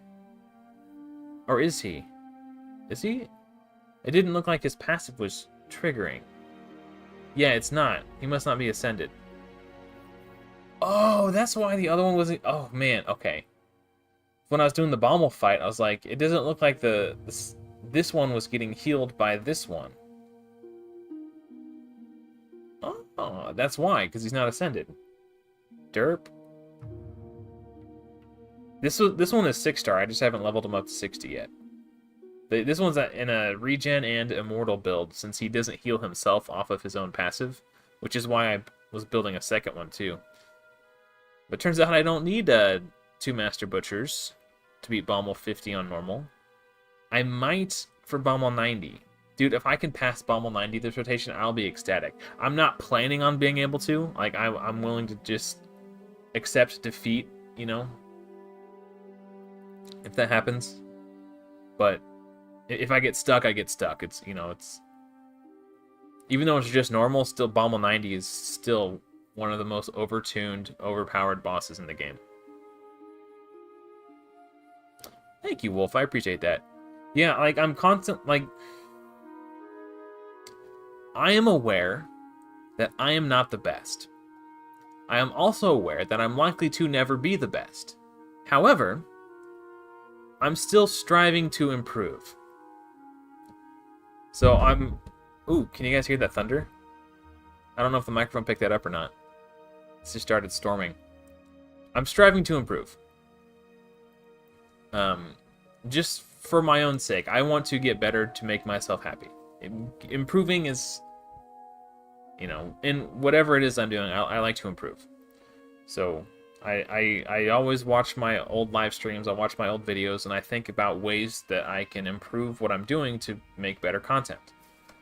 So when I for a long time I've been seeing my channel logo and my channel banner and stuff, and I'm like, I could do better, but I just never had the time to do it. So I was very happy that I had... He is Ascended. Why wasn't his passive trigger? Oh, it's on a 1-turn cooldown. Maybe that's it. Okay, so maybe it did trigger, and then I missed it when it did trigger, and then didn't, you know. I got it. Tornado? No, not quite. At least I don't think so. This weather report says heavy rain soon, but it doesn't say anything about a tornado, so. I think we'll be alright. Also, my phone would go off. I've got severe weather alerts turned on, because I do live in the Midwest, in Tornado Alley, so.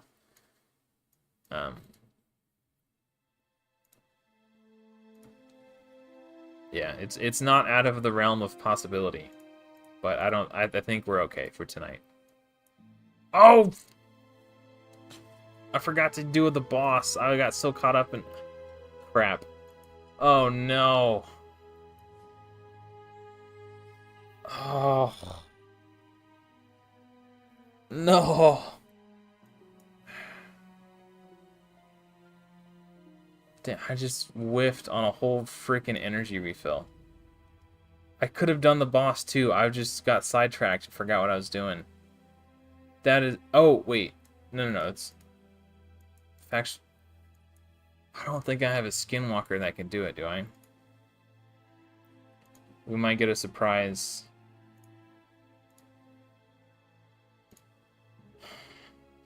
Faction.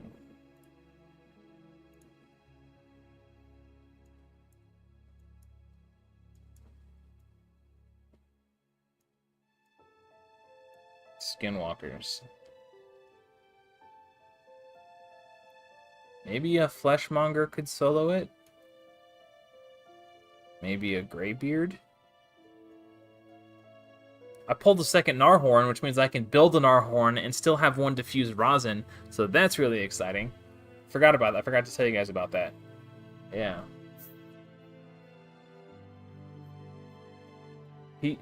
Narhorn is a better crowd control champion than Greybeard, but Greybeard probably does way more damage. I don't know if it's worth the effort of... Oh, maybe Yaga can solo the boss. I know it's not the end of the world, but it bothers me, okay? It's five gems and an energy refill. Like it is not the end of the world.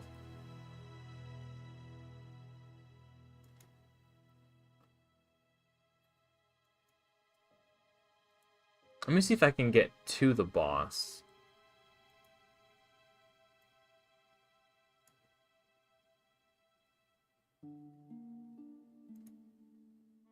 I haven't missed it in so long.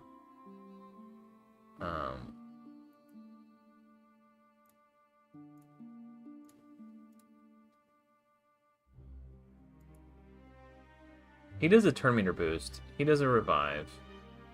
He does ally protect. Actually.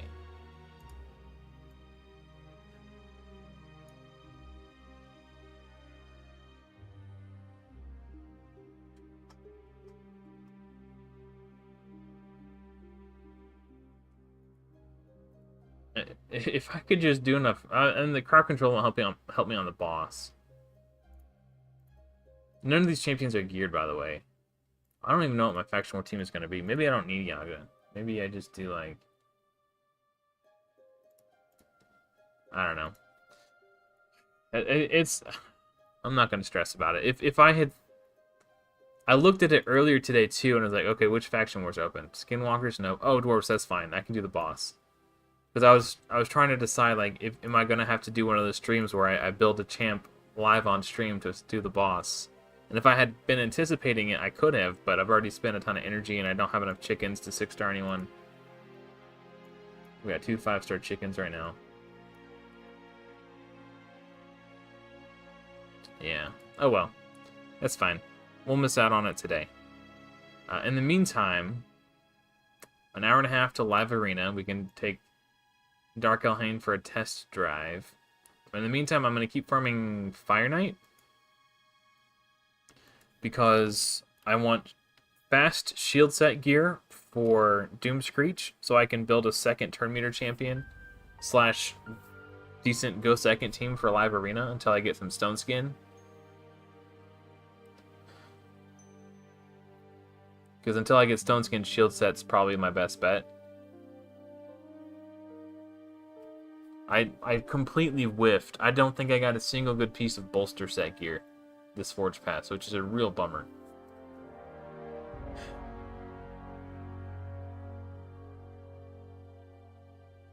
I was really looking forward to bolster, man. But now that this issue is in my peripheral, and I know that it's something that could potentially happen in the future, like, I haven't missed that quest in so long because I can do it on about half the factions. And if I was just paying more attention, I could have done it, dude. That's the frustrating part, is like I could have done it on dwarves while I had the keys.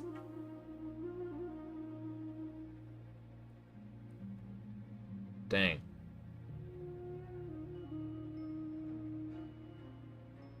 What's really frustrating is if I would have beat stage 13, I would have unlocked... I still would have had enough keys to go up to the boss stage in level 14. And then I would have done it there too. Or I could have at least tried to do it. I don't know if I actually would have succeeded. Yeah. Oh well. I'm gonna try really hard to get over it, but it's nagging me in the back of my head. It's just like this nuisance that won't go away.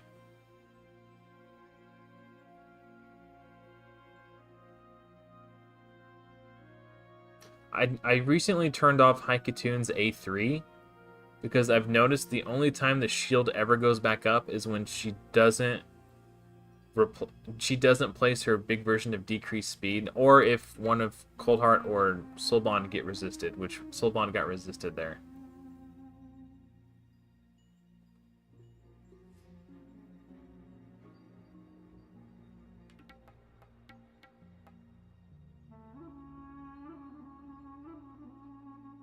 Belor's got his small version out, but the big version is obviously better.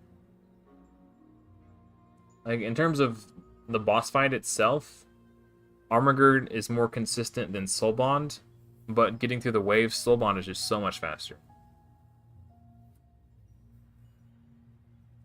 It's like a full minute faster with Soulbond.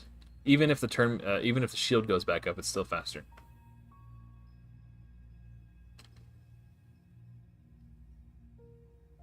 Huh.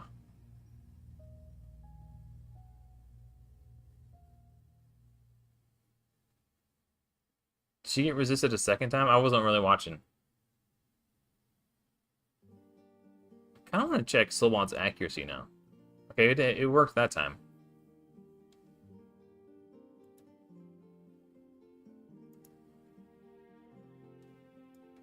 I was hoping I could do it from here. I didn't think I could, but I wanted to try. She's at 243 accurate, so she's over the cap for stage 20 dungeons. So we just got unlucky.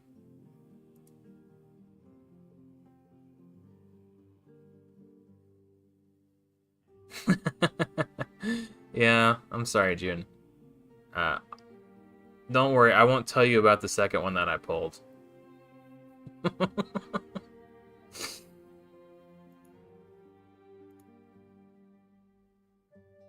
If I could share, I would, I promise.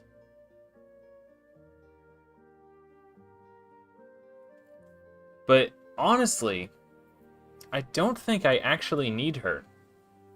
I mean, maybe for this dungeon, just to help get the shield down, but I could always go back to Longsword Torok's damage reflect to get the shield down.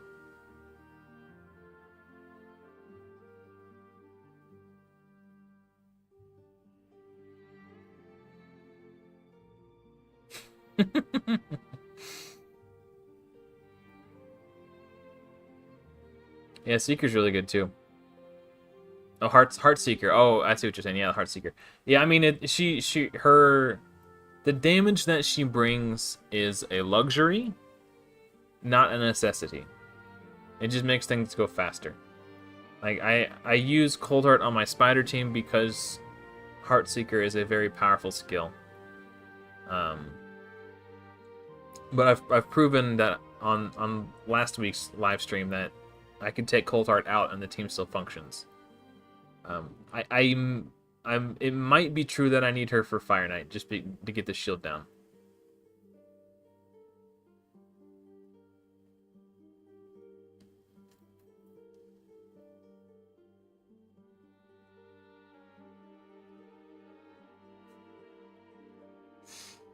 It's crazy that you didn't get your first Cold Heart until after 2 Void Legendaries. Yeah, I saw you post that in the Discord. Your 2 Cold Hearts. And the first one was new because it gave you an extra 1,000 CVC points for having been new. I'm sorry, June. Why isn't it working? Did somebody get resisted again? I wasn't paying. I was watching chat.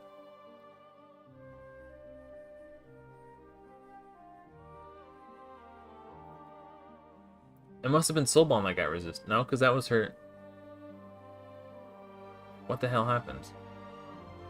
WTH.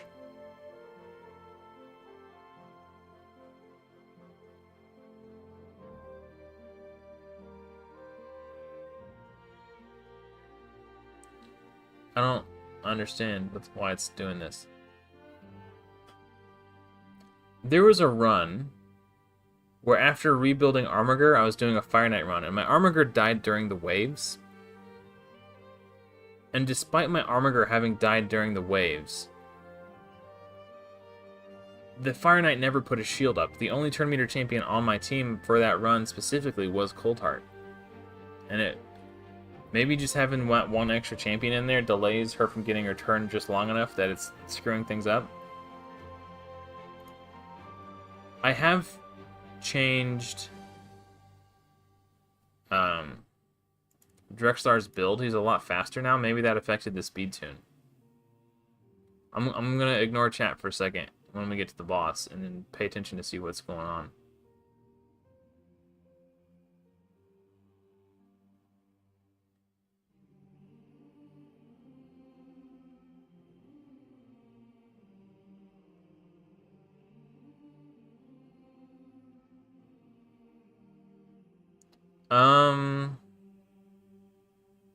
I don't know. What's your Fire Knight team look like? Because mine, it's about 4 or 5 minutes. It's usually closer to 4 minutes when I do it on my phone.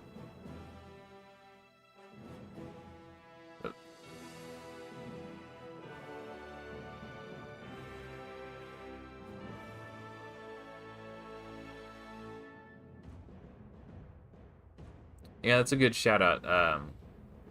I don't have the destroy gear right now to do a good Armiger build and destroy, but every time I get a piece of destroy gear with speed, accuracy, and crit rate, I'm like, that's an Armiger piece.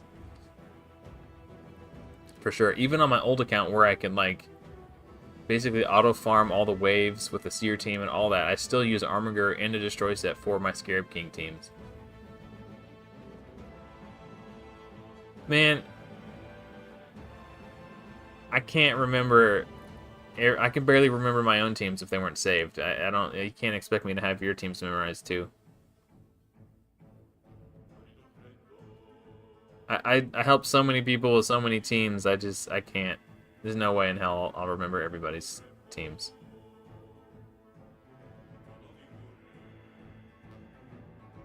I'm not trying to be mean when I say, okay, I'm gonna focus up on the boss and see what's going on here.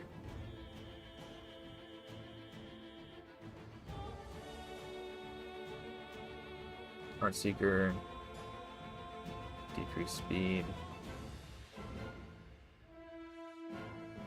It should be the Slowbond shot.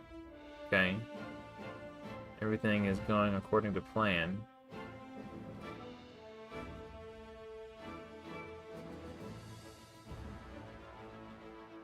Next Cold Heart attack should be a Heartseeker. There's an infused arrow.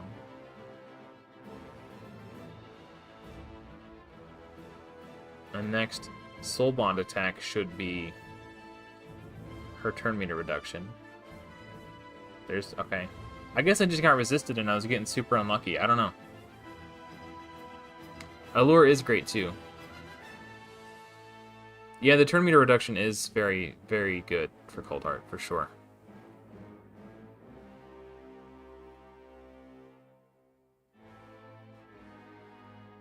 Yeah, I mean, the weak affinity is kind of a bummer. You'd have to get... I mean, it's not likely that all 3 hits could weak hit, but it's possible.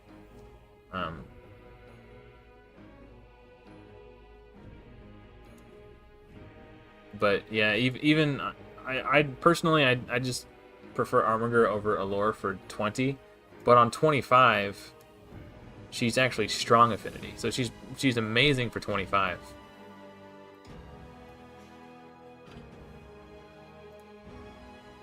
I think I used her on my 25 team on my old accounts.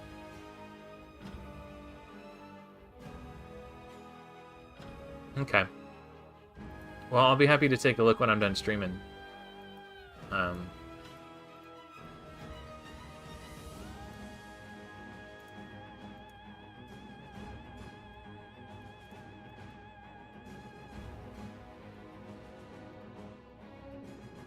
do we got here? We're a little shy of getting some more energy.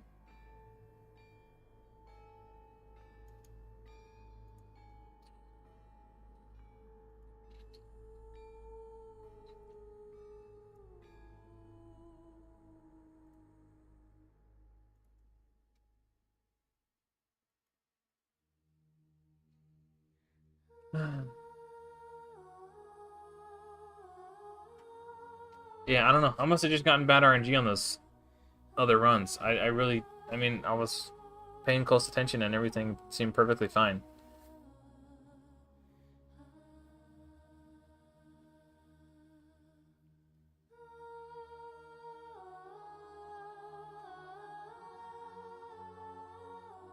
I almost want to look at and see...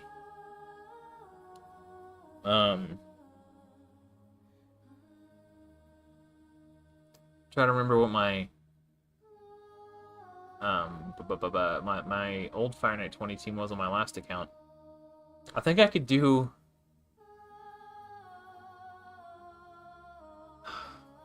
I think my best time in Fire Knight 20... I don't want to say it if it's not right. I kind of want to check and look real quick. After this run, I'll hop on my old account and look at it.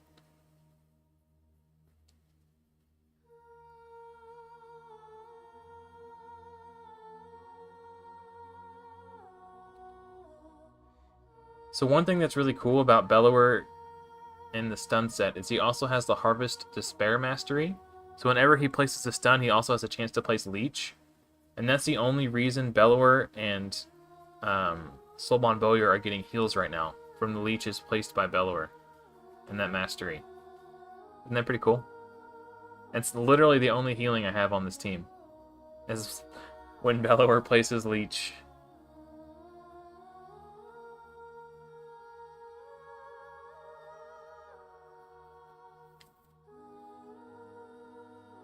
It's also possible that Haikatoon never placed her decreased speed. Like, because that can affect it too. Like, if Bellower and Haikatoon both failed to place decreased speed, you might just get too much turn meter before they can get to their respective turn meter reduction skills. Because that looks like what's happening here. Yeah, no decreased. Okay, so that's the issue. See, I turned off Haikatoon's A3, so she would just A1 in between turn meter boosts.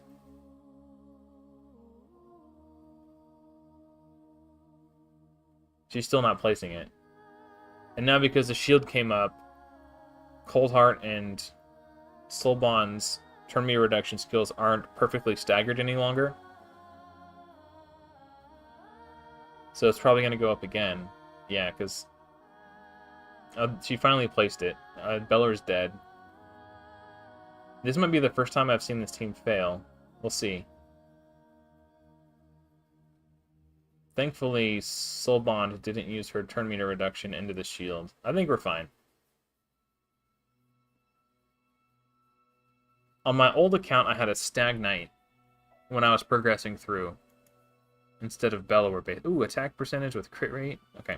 I want to look at my old account real quick and kind of flex. Flex my other team, my Fire Knight 20 team on that account.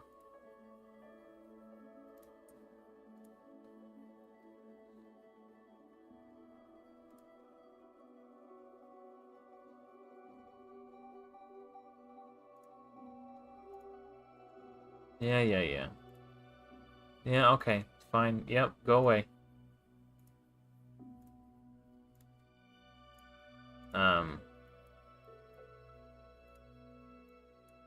Just for funsies. 40 seconds. Oh, this is my, this is how to farm food in Fire Knight, guys. You want to see how you farm food in Fire Knight?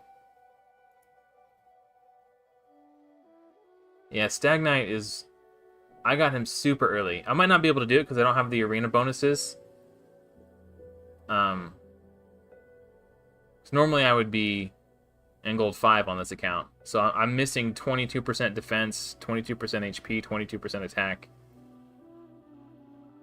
The stoutest Dragonbane is an absolute unit, dude.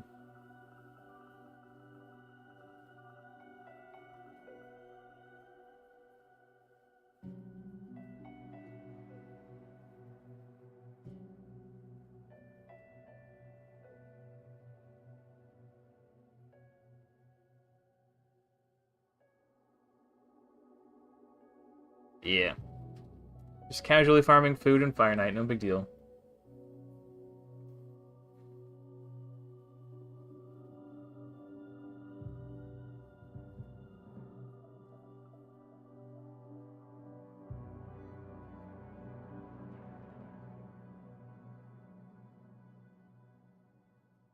Still, that's pretty decent time for 3 champions.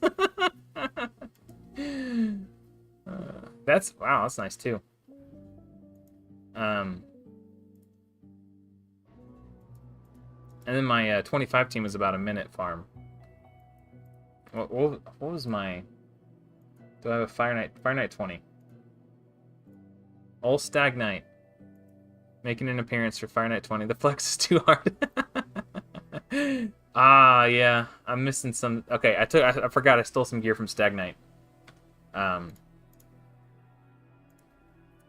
Where's he at?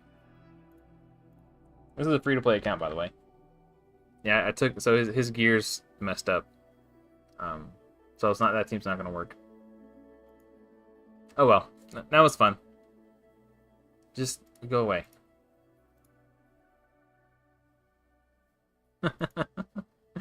Yeah, this is my old account. I'm not in a clan. I'll show you my clan boss team. I don't play on this account anymore, really. I doubt any of these clans that are just will let me join will have Ultra Nightmare unlocked. But if I had the full, like, you know, gold 5 bonuses here,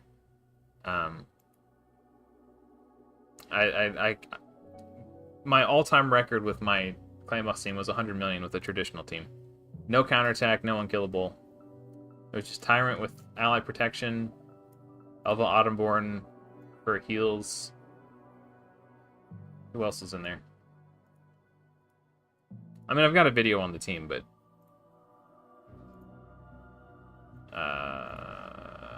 Okay, yeah. This is my clan boss team. So it's Dark Kale, Rosin, Sandlashed, Elva, Tyrant. I thought about playing on this account again. I was actually thinking about it today. Actually, let's pull these shards. See what I get.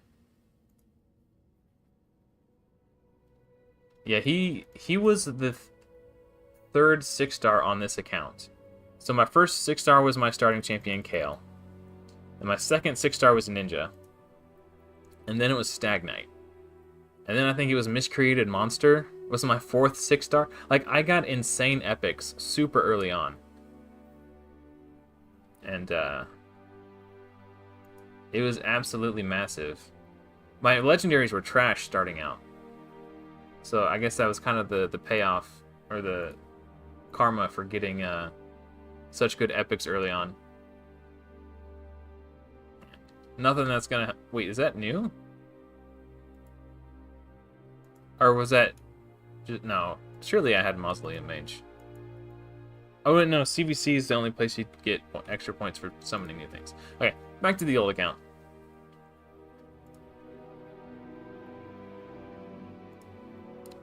Back to the rares only plus.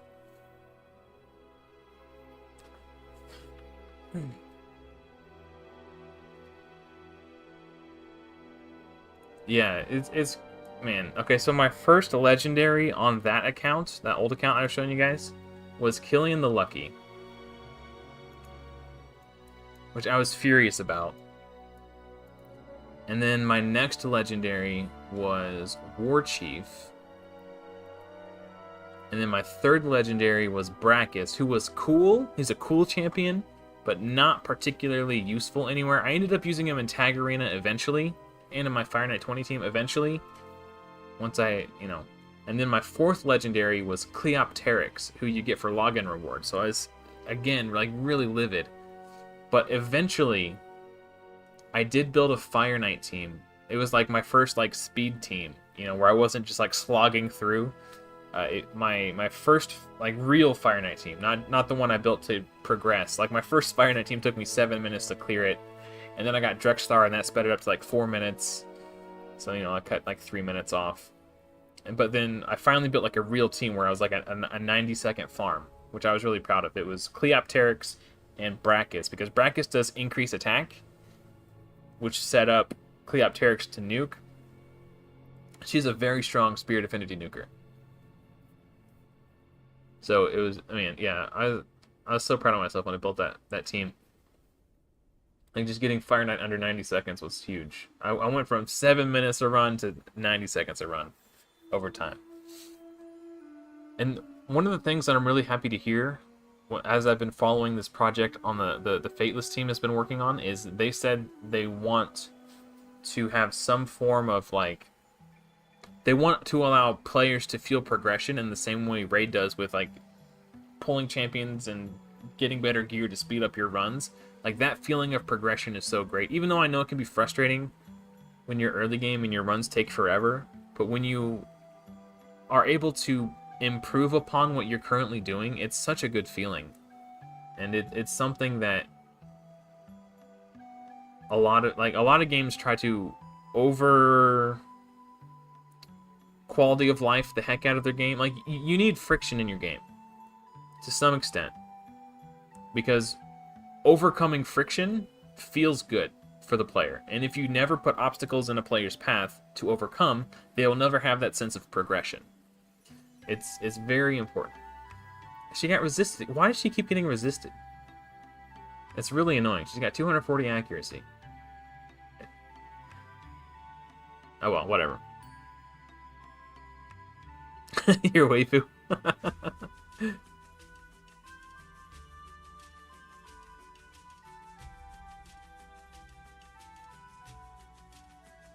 trying to remember what my first good legendary was on that account, where I was like, oh, you know what it was? I know exactly what it was. It was a double legendary event for Sacreds, and I was already like 18 Sacreds into my Mercy. So I was naturally upset that it had taken me 18 Sacreds, and I was 18 Sacreds into my Mercy. But I was like, alright, well, there's a double legendary event. I'm gonna pull one, right? Because I'm 18 in. And I had done the math, and I was like, alright, well, if I think I had 18 shards. I forget how many shards I had, but I knew that if I pulled 2 shards, I would still have enough to do the fusion, the next upcoming fusion, like both summoning events, like the Summon Rush and the Champ Chase.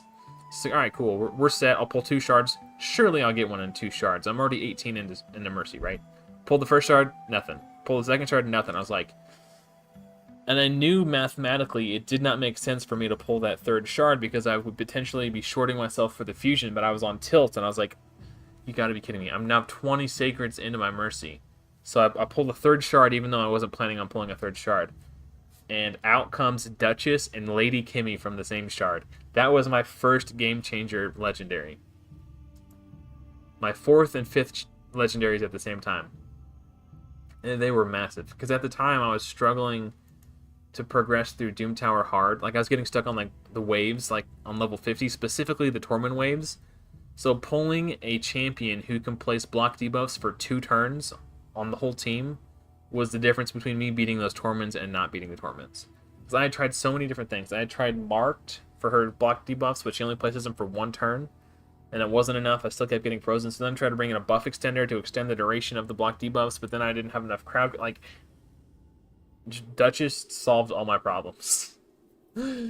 So, yeah.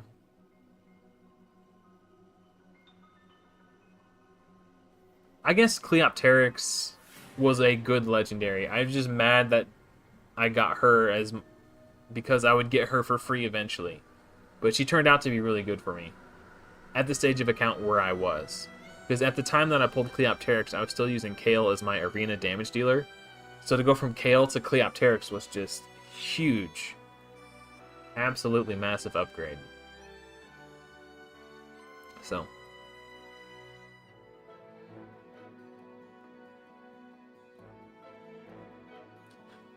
Yeah, power creep is kind of a bummer, but it's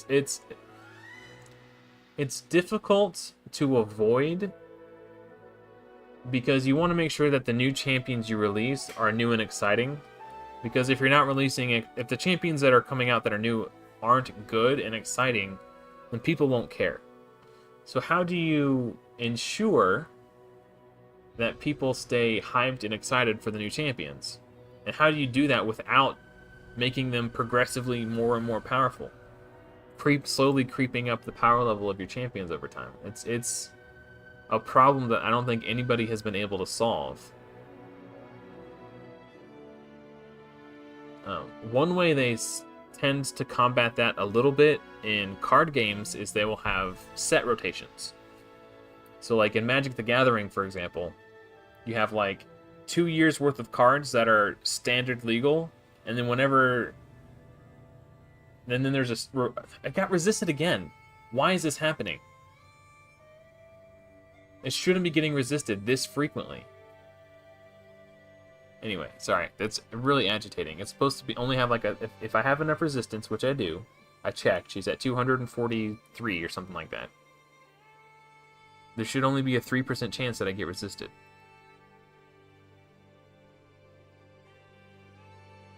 Sorry, I lost my train of thought because it agitated me. So they have a standard rotation. So like every year, once a year, 3 of the sets of cards are no longer legal and standard, so they can print new cards. That way, like they don't have to continuously make their cards more and more powerful than every card that's ever been printed in order to make more new exciting cards.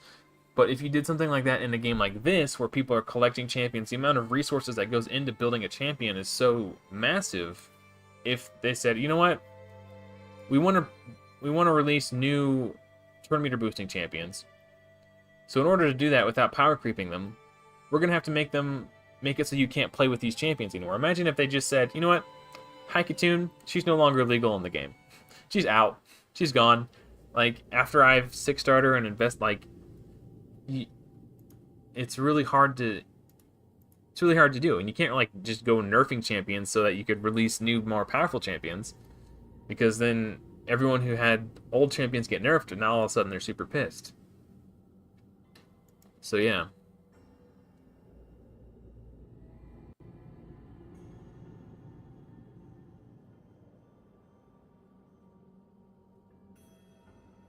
Oh, I got you, Wolf. Okay.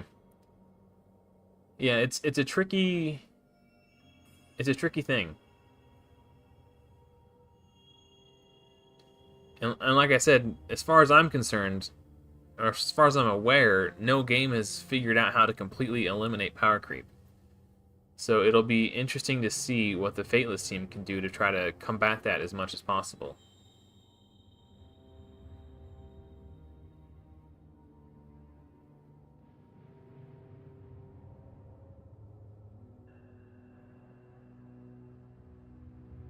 One thing they could do in terms of like, I already know that they've spoken about having what they call normalized PvP, which will effectively make it so you can't pay to gain power in this particular player versus player mode. And what they are pretty consistently comparing it to. Every time I hear Hell Hades talk about like what they want to compare it to, they say like Hearthstone Arena. If you've never played Hearthstone before, it's a collectible card game, and in the arena mode, you are presented with 3 random cards. You look at these cards, and you determine for yourself which one you want the most. You draft that card, and it becomes part of your deck. After you pick that card, 3 more cards pop up. So as you're drafting this deck, you have to consider all these different factors, like, what does my mana curve look like? Do I have too many 2-mana spells and not enough 5-mana spells? Like, you have to think about the mana curve, you have to think about how much removal you have, you have to think about how many threats you have, like, all these different things. So you're drafting a deck not just by which card is the most powerful card in a vacuum, but in the context of all the other cards you've drafted as well. It's a very high skill ceiling game mode, and it really rewards players who are better at the game. The better you are at the game, the more successful you can be in Hearthstone's arena game mode. Did I get... Oh no, it was Haikatoon's... Oh, she got her decreased speed up that time. Okay, yeah, everything's fine. So, because he keeps comparing it to Hearthstone Arena specifically, what I'm assuming he's going to be talking about is... Or I'm wondering if it's going to be like a champion draft, similar to the arena draft, where like presents you with 3 champions and you select one of them to go into your team, right? And then you get, you're presented with another pool of champions. I don't know if it's going to be 3. I literally don't know. This is just all speculation. So then you're presented with more champions. Like, okay, well, which one complements the one I've already picked the most?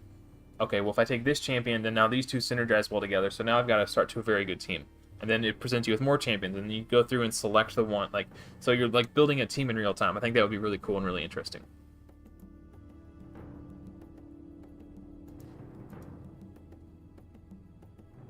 But yeah, I honestly don't know what their exact plans are. That's just me speculating. But I like the fact, because one of the most interesting moments I've had in Classic Arena was when I saw a player in here whose account level was about the same as mine, and I evaluated his team. I was like, okay, he's got this champion, this champion, this champion, and this champion. What can I do to counter these champions? And I put my team in, and I won.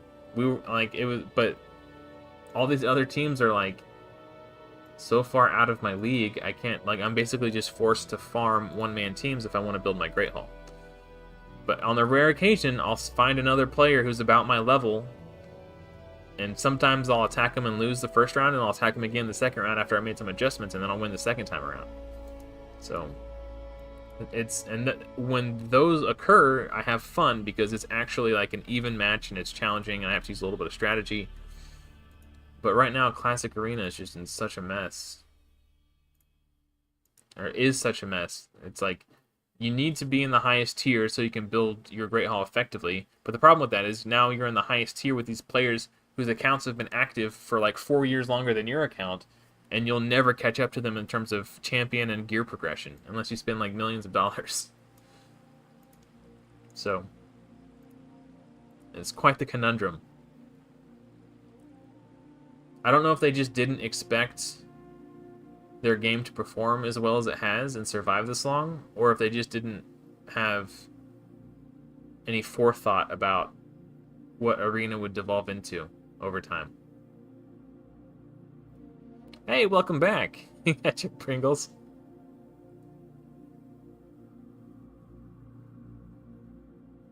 Yeah, Deacon is pretty awesome.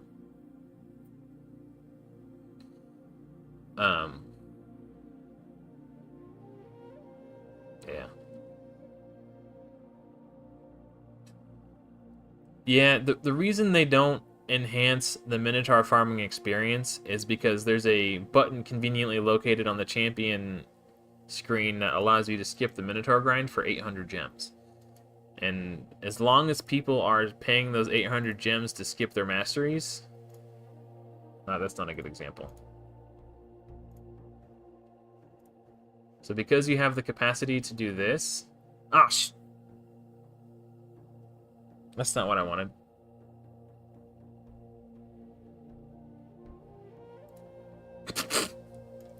Dang it.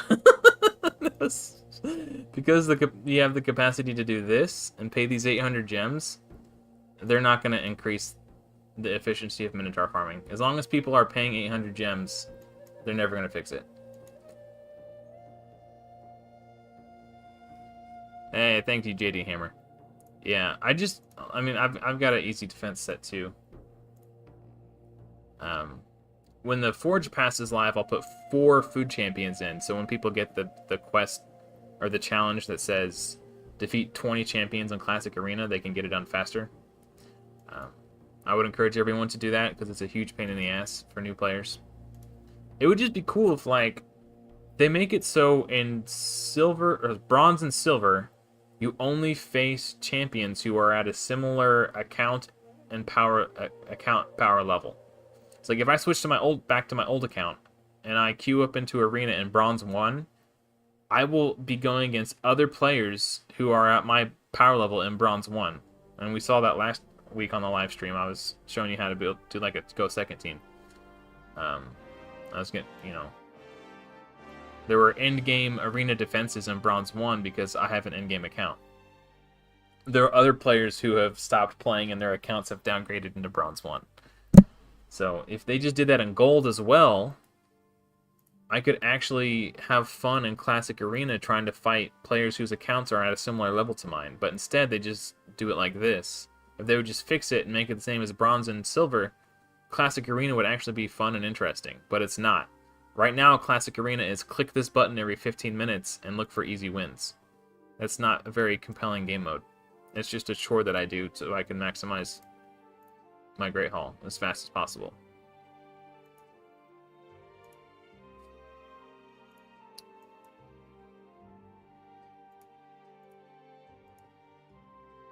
Oh, let's do this real quick. I need to beat a campaign boss 3 times too. I might actually kill... I'm going to have to do it for my Arbiter missions anyway, so I'm going to try to beat more too. Real quick. 3-star that stage. Oh, that's another thing we can do. For my Arbiter missions, I'm going to need to fuse Relic Keeper. But I don't have one of the champions. Let's 3-star this real quick. So I need to farm up a Relic Keeper.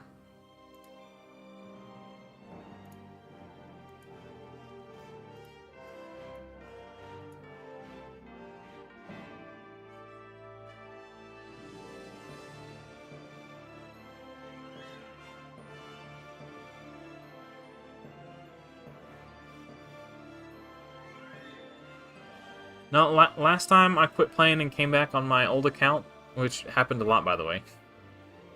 Raid has a way of making me want to quit playing their game, like no other game I've ever played. I've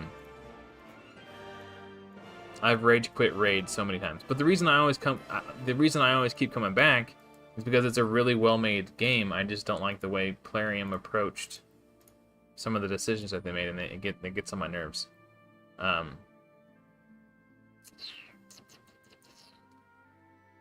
But yeah, even when I was... That's one of the most annoying parts about coming back after you've quit playing for a long time, is like trying to climb back up into gold, because you're spending all this time and tokens getting Great Hall medals that you'll never use, because especially if you're already like fully gold out on your Great Hall, all these bronze and silver medals that you're earning working your way back up to gold are completely worthless. So that's pretty frustrating. Oh, interesting. That's just interesting enough that I'll keep it. Hey, cool. Oh, that's a lot of brews, dude. Dang. Right. This is the... I need this Executioner guy. Is that his name? Yeah. I need him. Who's... I bet Drex could solo it, but it'd be kind of slow. That's just fine. He'll do fine.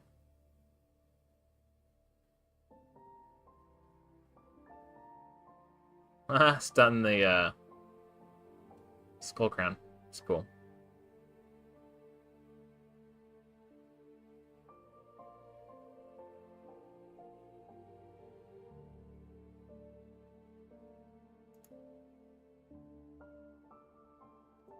Well, that's interesting. Okay. Well, so this is where I need to farm to get an executioner. But I'll see if we can beat Morty real quick. I haven't even attempted this yet. Um.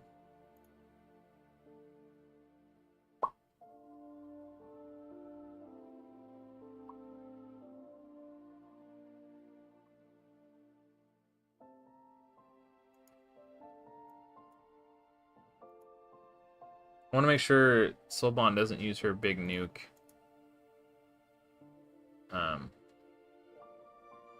Or big nukes, I should say. Before we get to the boss.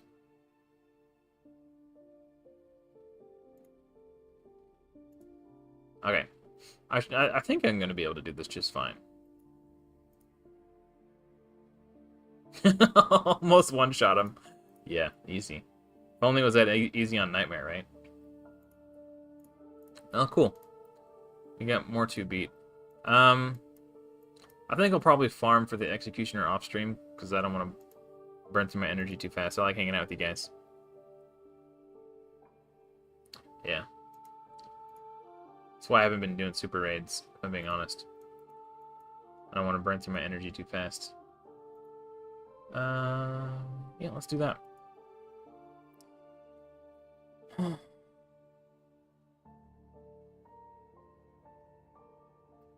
That's interesting. Yeah, last time I did it, it took me like a week or two to get back into Gold 5. Or back into Gold, period. Or maybe it just felt like a week, because it was taking forever. I don't know.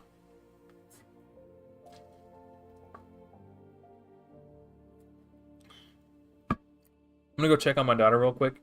If she's not asleep, I'm gonna let her know it's bedtime. I thought I just heard her scooting around in the living room. I'll be right back.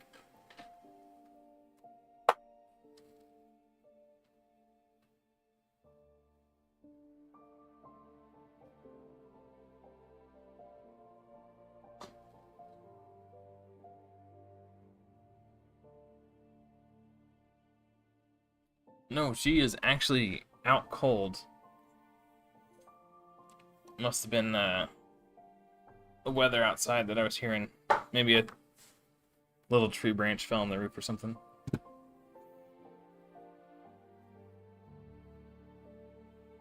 Does anybody here in chat play Baldur's Gate 3 by chance? Or have they played it? That's where this music is coming from. It's part of the soundtrack. Started a new playthrough a couple weeks ago, and I've been having a lot of fun going through this for the second time.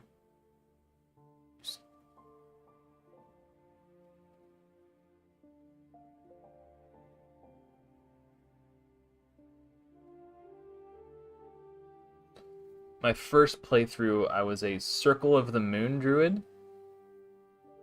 And this second playthrough that I'm doing, I'm a Circle of the Spores. It's really cool. You're like a kind of like a necromancer, like you're reviving dead things using like fungal spores to like reanimate their corpses. It's kind of cool.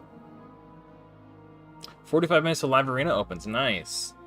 All right, we'll have to hang tight until then. I didn't really pay attention to the timing. I wish I would have.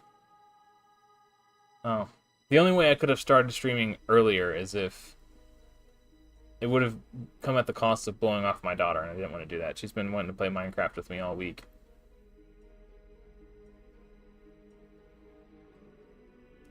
And I just, had to work, unfortunately. So today's my first day off.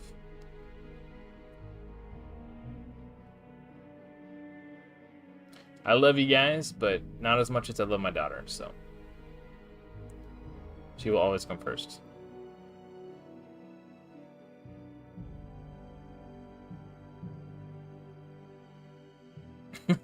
Speaking of which, my wife texted me while I was at work the other day. She's like, "You know that Quinn's watching your YouTube channel?" I was like, "What?" That's okay, I guess. That's not what I expected her to be watching, but which is another reason I'd like to try to keep everything family friendly. I slip up every now and then. I mean, we're live streaming things. Accidents happen.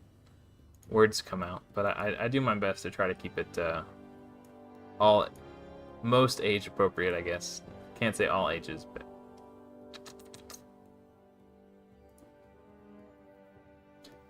Once Live Arena is open, we're gonna, hopefully, fingers crossed, Dark Elhain will kick some booty.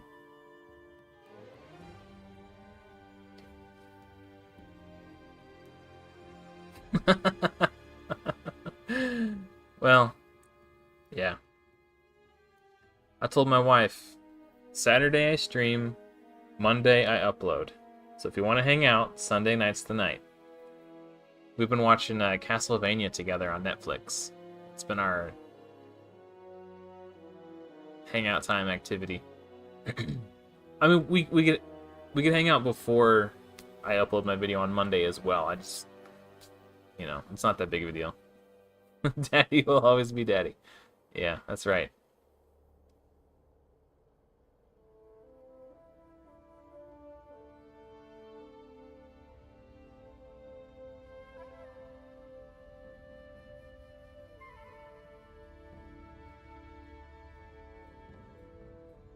Excuse me. Dude. Last week when I was doing Live Arena, and it was down to my Drexthar, and they had Lady Adeline and some other healer. Oh, it's Deliana. My Drexthar is not in a damaged build. I just put him into my Live Arena team, assuming that going against new players, they would just ban my only legendary and ban Drexthar. So because Drexthar wasn't in a damage build, he wasn't able to kill them because he just had too much healing. Or no, it wasn't Lady Adeline, it was Sethalia, who does like the huge heal and the cleanse and the block debuffs. And then Deliana. So he didn't have enough damage on either of those champions to kill my Drexthar because my Drexthar was built super tanky. And I didn't have enough damage to kill his two support champions because he kept... Sethalia just had this huge heal and cleanse and block debuffs. And if there was one turn where if Drexthar would have landed his provoke on Sethalia, I think I could have gotten it. But he whiffed on the provoke on Sethalia. I got so frustrated I walked away from the keyboard. I was mad. I was like, nah. So my options were sit here for 30 minutes in a stalemate or just give up, and I ended up giving up because I just value my time too much to just do that. Yeah. I played Live Arena a lot while I was in beta. I was one of the few people who were selected to do the beta testing for Live Arena, which is cool. And I did a lot during that beta period because I wanted them to have as much data as possible. But after that, I don't mind doing it on stream, 42 minutes. But I don't really do it on my off time. I do think it makes for good stream content, but it's not really... If I'm going to spend my time playing a game that requires 100% of my undivided attention, it's not going to be Raid Shadow Legends. I'm going to play Baldur's Gate 3, I'm going to play World of Warcraft Classic, I'm going to play Minecraft, who knows? I'm going to do something a lot more entertaining than Raid Shadow Legends. Raid Shadow Legends is the game that gives me something to do when I don't have anything else to do. I got better things to do than sit around trying to slug out matches in Live Arena. For me, Raid has always been something to help me pass the time. It has never been a, well, I'm just going to play Raid all day because I love the game. So, I mean, I do really enjoy the game. Don't get me wrong. I would have been playing it for 4 years if I didn't enjoy the game. And I wouldn't keep coming back if I didn't enjoy the game. It's just that every time I've quit Raid, I've looked for another game to play instead of Raid. So I always go through this phase, like, I'll rage quit the game, I'll download a different one, play it, I'm like, man, this game doesn't do X, Y, or Z as good as Raid, and for that reason I don't like this game. Delete, go back to the App Store, find a new game, download this game, play it for a while. Like, man, this game just isn't, it just doesn't feel as good to play as Raid does, so I quit that game. And I'll go through like 2 or 3 games, finally like, man, I guess I'll just go back to Raid. Like, no other game has been good enough to replace Raid for me. I'm really hoping the guys at Fateless can pull it off, because I would love to never be able to play this game again. Please make the game... Like, I don't expect them to be the Raid killer, and I don't think everyone who plays Raid is going to quit Raid and go to Fateless's game. But if they can make a game as good as Raid, or at least enough in the ballpark that it's as fun and challenging and interesting to me personally, I'll play the hell out of it.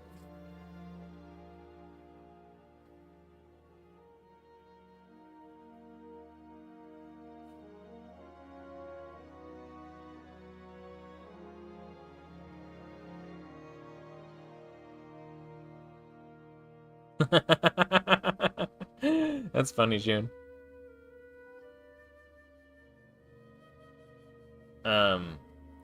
Yeah, that is stupid.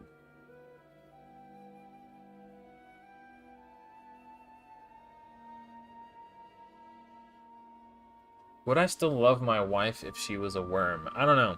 Probably not. But that says something, because I would still love my daughter.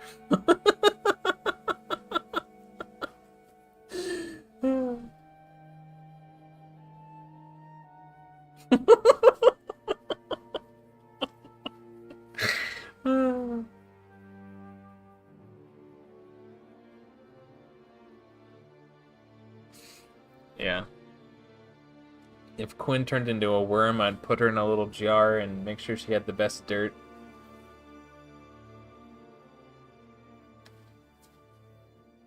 Or so, I don't know what worms like. I'd figure it out. Made sure she lived a happy worm life.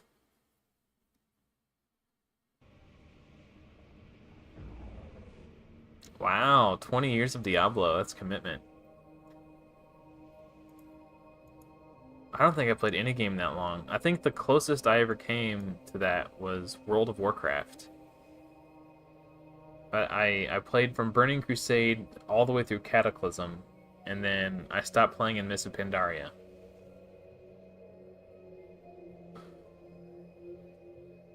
And then for a while I would come back and try out every new expansion. But the game changes so much over time and evolves that it slowly just becomes not the same game anymore at a certain point. So I think Legion was the last expansion that I bought and tried and played a little bit. And some of the stuff was cool. Like, the issue with Warlords of Draenor was the Bastions. Because the whole point of an MMORPG is that you're in this massive open world with other people, and you're going through town and you're encountering other players, but when you're in a Bastion, it secludes you from everyone else that's playing. Like, I remember one time I was walking, because where your Bastion is set up, you walk to it in the open world, and when you arrive at your Bastion, you cross this like invisible threshold, and then you get instanced into your Bastion. So the only time I would ever see other players is when I was going into my Bastion and another player was coming out of their Bastion. Like, they would appear in front of me because they got instanced into the world. So that was the only time I ever encountered other players, was when we were going in and out of our respective Bastions. So, like, once you're in the Bastion, you're just surrounded by NPCs. It's like, what's the point of playing an MMO if you can't see the massive multitudes of other players? So yeah, that was kind of a drag. I still kind of enjoyed playing the game, but it was just such a different game at that point. I feel that, Sakib. Yeah.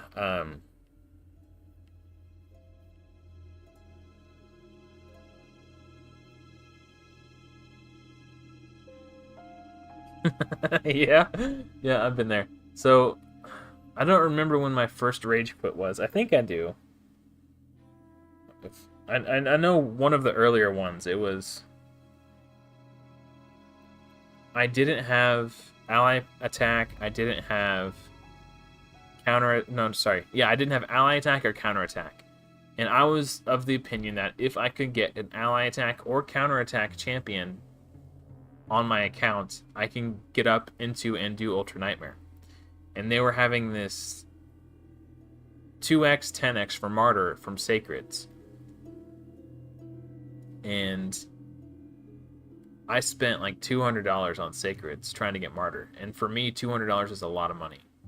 And frankly, it was $200 that we didn't have to spare, and I spent very irresponsibly gambling for martyr, and I whiffed, and I was so upset. Like, that was the first time I rage quit the game. And that was when it became apparent to me that I had a gambling issue, a gambling addiction. And then I finally came back to the game several months later. I took like 3 months off, and something similar happened. They were doing a 10x for Cardiel from Void Shards. But this time, I knew I was close to Mercy. I've been tracking my Mercy. I was like deep into Mercy. I was like 20 or 30 voids away from my Mercy. And a pack came up. It was $30. I bought it. And buying the pack was enough. I knew that I had purchased enough shards that I was guaranteed to get a legendary. And because it was a 10x for Cardiel, I was like, this is going to be so great. Out comes Ethos, not Cardiel. Again, I was so frustrated because like I just spent more money on this stupid game because the stupid addiction. I had to quit playing. I quit. I was like, I'm done. I'm done. I'm done. I'm done. I'm done. Made the unfortunate mistake of coming back again. This time it was a 2x for Valkyrie. I don't think I rage quit at this point, but I was very frustrated. No, I did quit, actually, now that I recall. Not immediately, but within a few days. I was just still seething days after. I actually... So there was a 2x, there was... Valkyrie was in the 2x, and Elhain was in the 2x. And I already had Elhain. I wasn't free... I didn't buy shards this time. At this point, I was strictly free to play, if I recall correctly. No, I wasn't yet. I had not yet converted free to play. So I was still buying stuff here and there.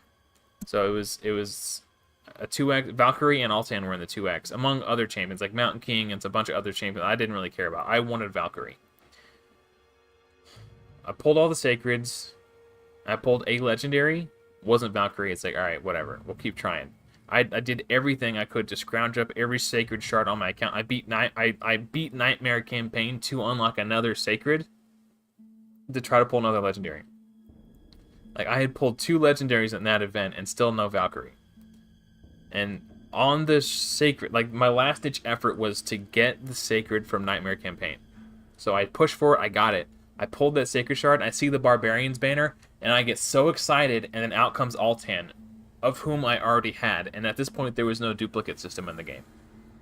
So I audibly screamed the F-bomb at work, and everybody looked up and looked like I caused a scene. Like, I'm not saying like, nuts, like I screamed the F word, and everyone was just like, and I didn't even care. I just yelled it again. I was so pissed. I was like, I was mad. And that was like, again, I quit. I was like, I am never touching this game again. Because I realized, like, I just can't handle it. Like, I have an addiction. It's not healthy for my it's not good for my mental health. It's not, like, I just can't, I cannot do this anymore. And I was out of the game for a long time. And eventually my clanmates kept messaging me on Discord trying to get me back into the game because they missed having me around. So I said, you know what, fine. When Ninja released, I created an alternate free-to-play account because I wanted to see how good Ninja would be for a new player. So I had this alternate free-to-play account on the side that I had been tinkering with. So you know what? The only way I can play this game is if I play and I commit to being free-to-play. The moment I spend any money, the seal will have been broken, and it's a slippery slope. Because what happened was I came back to the game on my main account.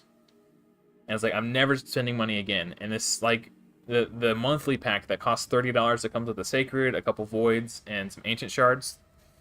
That popped up. It's like, nope.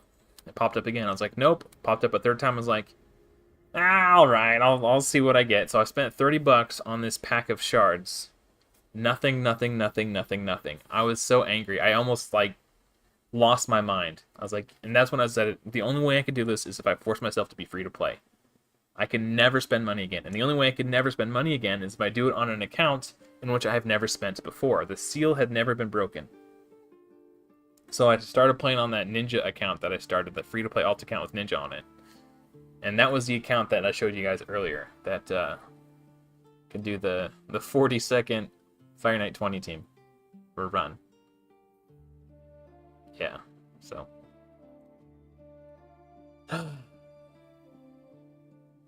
Man.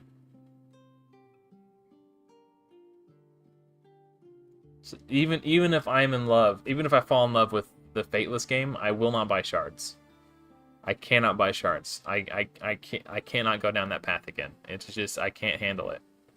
Because whenever I spend money, there's an expectation that I'm going to get value, like return on my investment.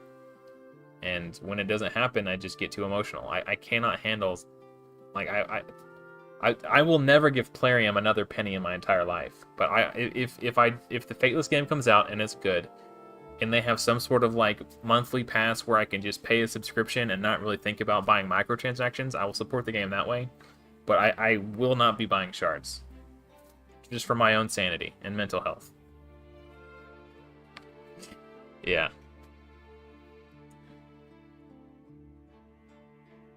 Sorry, I've been ignoring chat because I didn't want to get sidetracked on my story.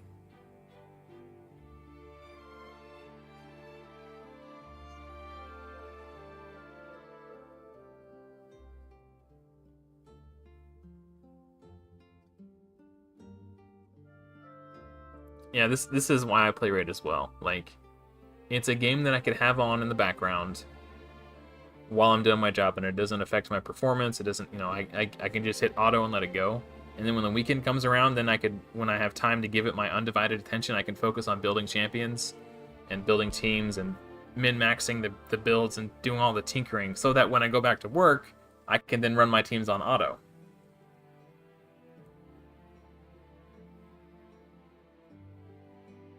Yeah, and the thing about, I almost relapsed a couple times. Like, I was struggling on that account so bad. With Clan Boss specifically, like, just getting above Nightmare. I wanted to push into Ultra Nightmare so bad, and every time a Void Pack would come on sale, I was like, I would just struggle to, like, not buy the packs, and it was my friends in my clan who helped talk me down. Like, they were like, when you go to Alcoholics Anonymous, you have a sponsor who you talk to when you feel like you need to drink or whatever. It's the same thing. I was like, I went to Discord. I was like, I'm having a hard time, guys. Just I need help. I'm about to buy these shards. Like, and then it was specifically Amanda and my friend Dan. They were like, don't do it. You'll be fine. Like, chill. Like, they talked me back off the ledge, and I never broke the seal. I stayed free to play. And now that I had 2 encounters like that where I almost bought shards, and they helped me like overcome that, and I got through it. But yeah, like, I don't know how to describe it other than it was an addiction. I felt like I needed to buy those. I needed it. But after those 2, like, really close encounters, I've been fine ever since. You just have to learn to hit the X without looking at the pack. And that was the easiest way to do it, was just don't even look at the offer. Don't even look at the offer, just hit the X. Don't look at the offer, hit the X. Don't even look at it. And now I'm at a point where, because I've trained myself, now I do actually look at the offers because I'm curious to see what they are. But I don't even feel the temptation anymore. So, yeah. Self-control. Yeah, that's... Self-control is one of the hardest things that I struggle with. I mean...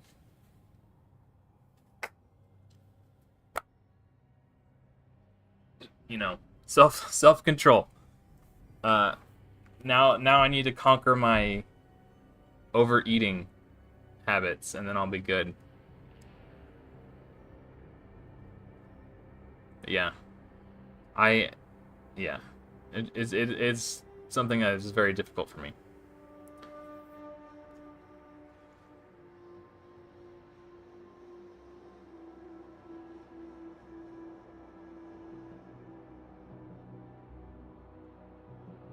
Yeah, they have billions of data points on how to get people hooked and addicted, and it worked. They got me.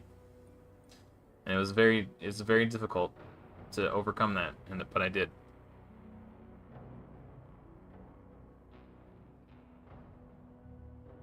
Dude, I hear you on that Elva thing, dude. Like, when I logged into that my old account and I saw that you can get her for 20 bucks, I'm like, man, if I didn't already have her, I would be so tempted to buy her. Because, like, but I don't know. I don't know what I would do if I didn't have her. Like, because it's $20 and it's not a gamble, right? So I technically wouldn't be gambling. I would just be buying something. But I will literally never give Plarium another penny ever. Period. Gambling or no. I'm just they don't get any more of my money. I'm taking a principled stance. Pizza and beer. Yeah, man. We just had Taco Bell for dinner. Yeah.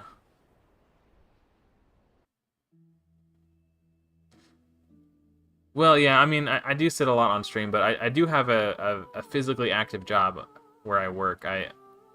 I'm a block sander on the assembly line for Ford Motor Company.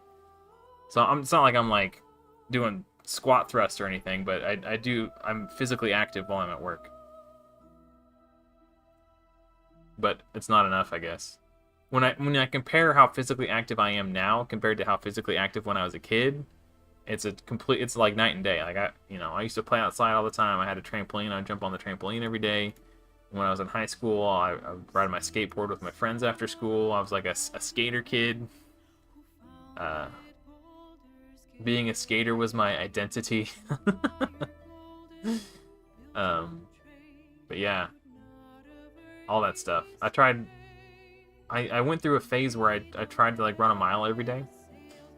But because I am overweight, it was really hard on my knees, like my lower leg joints, like my knees and my ankles and the bottoms of my feet. It was just really it was just too high impact, just on the concrete, like bam, bam, bam, bam. It was really hurting my joints, so I had to quit. But I was just thinking about it recently. I was like, man, if I got a bike, it wouldn't be that same high impact, but it would still be good exercise. The only problem is, like, bikes are expensive, so I'd have to like buy a bike. I don't know.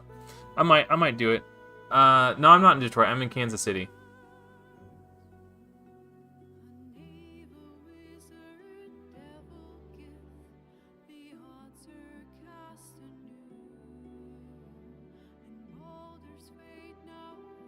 A block sander? Okay, so what I do specifically on my job, like a block sander in general is, before, there's different phases. So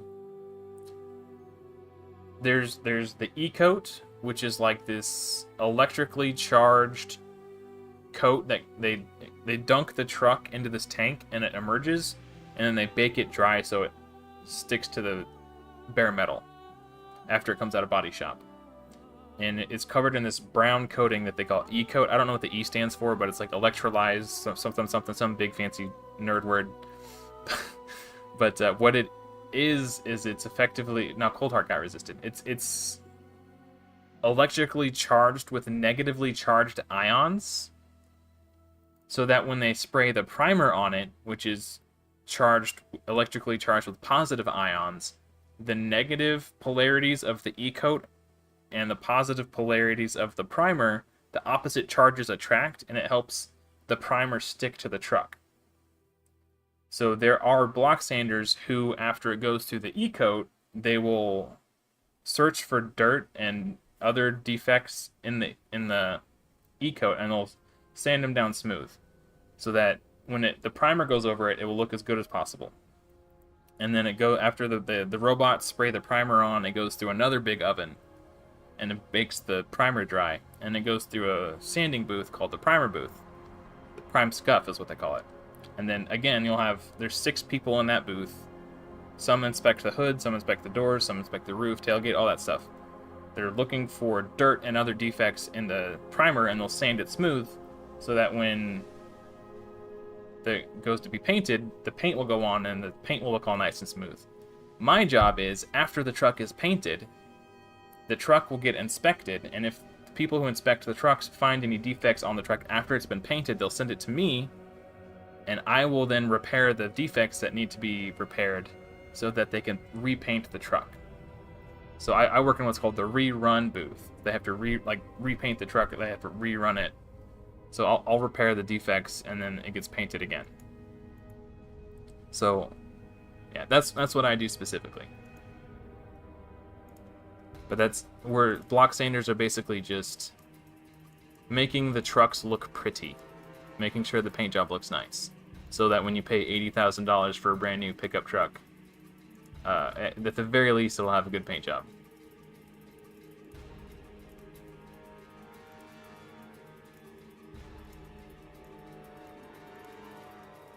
Yeah. Hula Troopa, thank you. I always love hearing that that feedback. I love hearing when people tell me that the stuff that I'm doing is helping them get through the game. So thank you. That is true. Swimming, yeah, the swimming pool here in town opens up in next week, I think.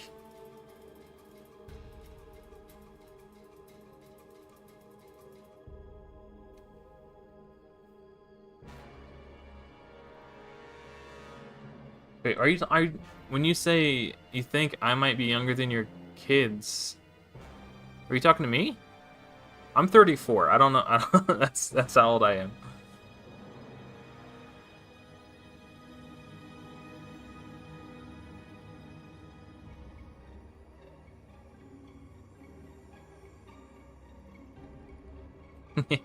Yeah. I don't though, Wolf. I try to do a very good job. Do you guys hear that thunder?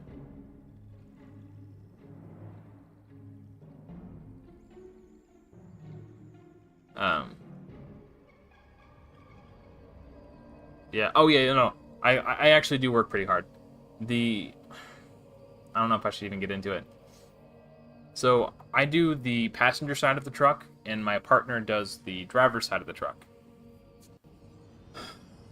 Let's just say I'm less than impressed with their ability to perform their job satisfactory. It's not my job to nag them to do their job, but there was one day when I was in a really bad mood, and normally I don't say anything because it's not really my place to say anything, but I snapped at her and was like, you need to quit doing this way. And she goes, like, she got all sassy, and I was like, whatever. I tried to warn you. I don't know. She gets on my nerves. She requested this past Tuesday off, but didn't get the day off because 2 other people had already gotten the day off, and we can only afford to give 2 people a day off at a time. So she showed up to work and then started acting like she was sick, like she needed to go home, and went home through medical, which is like a cheesy, like, people do that to exploit the system all the time. It's really annoying, but she went home through medical so she could have the day off anyway, and then didn't show up to work on Wednesday to make her story of she's sick seem more, to give it more credibility.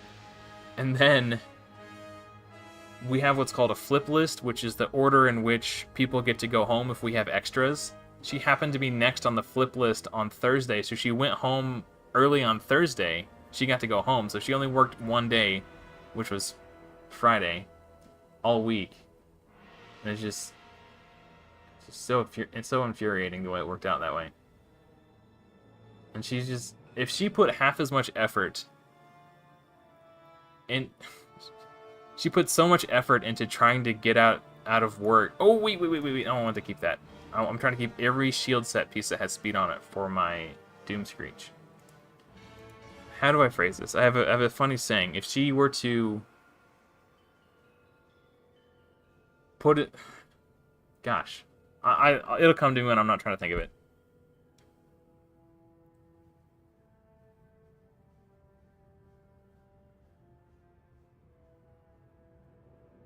"34 years older than your grandson." Okay. Oh, 4 years older. Okay. I was like, wow. Cool. Yeah.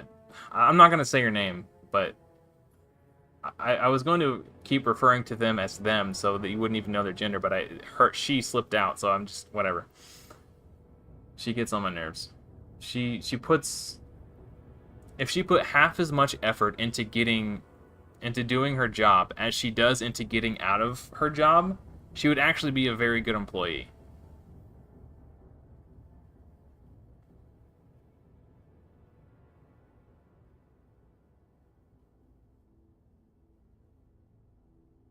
Fortunately, unfortunately, that's not the case. I'm done venting about work. I don't want to. You guys didn't tune in to hear me complain about my lazy coworker, or maybe you did. Who knows? I'm sure everyone could relate to that on some degree, though. There's always one, right? No matter where you work, there's always at least one person like that.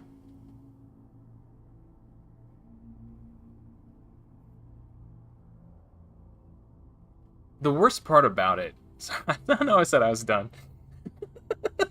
The worst part about it is the fact that she lies and she thinks that we're stupid enough to believe her BS. Like, the fact that she even bothers lying about it is just insulting. Like, we know exactly what you're doing. I almost said her name.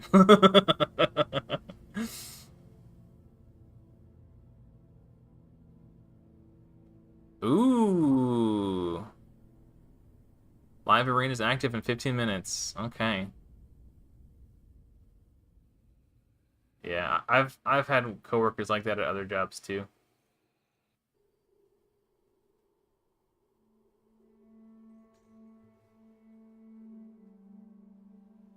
Yeah. It's just frustrating. It's like, I don't know. And what the most frustrating part is she gets away with it. Because she knows how to work the system.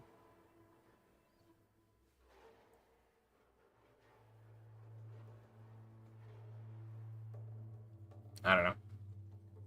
I'm way too lazy about that sort of thing to try to work the system the way she does. To me, it's just easier to just show up and do my job.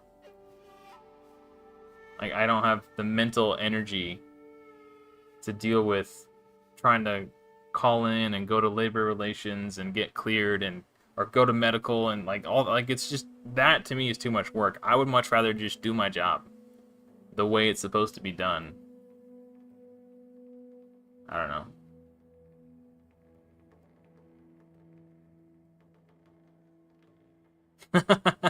I have at other jobs. Fortunately, I don't have to deal with it at this job, but I think every other place I've worked aside from Ford, I was a supervisor at some point.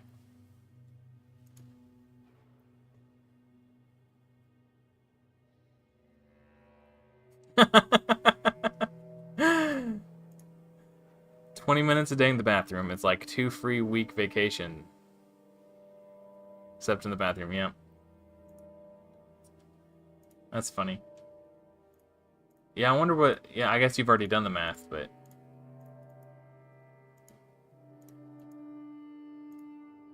Yeah, that's kind of funny. 12 minutes, guys, and we'll put Dark Elhain to her test.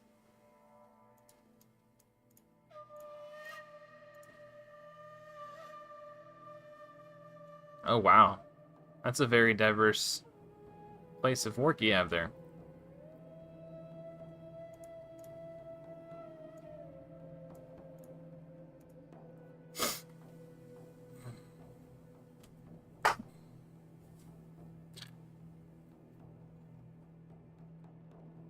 Speaking of work,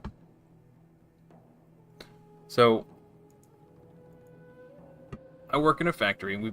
We've covered that, but in this particular factory, there's no air conditioning. So in the summertime, it is not unlikely for it to get up over 100 degrees, especially in the paint department, because they have those big ovens that the trucks drive through for the e-coat and then the primer and then the paint. So there's these huge industrial ovens trying to bake the paint dry. So when the trucks go, as because the ovens are on and they're open at both ends as the trucks drive through them on a conveyor belt, the heat is just like pouring out both ends and it gets really hot. I'm gonna hopefully this thermally insulated drinking flask will be worth its weight in gold. The old one I had was plastic, and it did okay. I'm hoping this one will perform a little better this summer. It's got a 1 gallon capacity. I'm excited to try it out. It's been doing well so far, but it hasn't gotten over 80 degrees yet. So I won't know for sure until summertime really hits. That's 100 degrees freedom units, not Celsius. I would probably be dead if it was 100 degrees Celsius. You didn't do the math, you faked it? Well, now I'm curious. You said a 20-minute bathroom break. Let's see. 20 minutes, and say you work 5 days a week, times 5, it's 100, and there's 52 weeks a year, but you probably get 1 or 2 weeks off vacation at least, so let's say times 50. That's 5,000 minutes divided by 60. That's 83 hours. That's actually 2 weeks worth of vacation. 20 minutes a day every day in the bathroom. That's 2 weeks worth of vacation over a year. That's funny.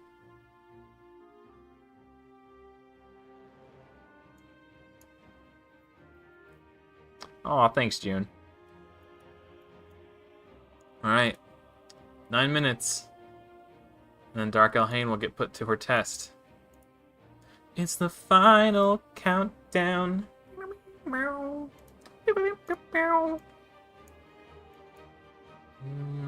Nope, not that. Fire Knight.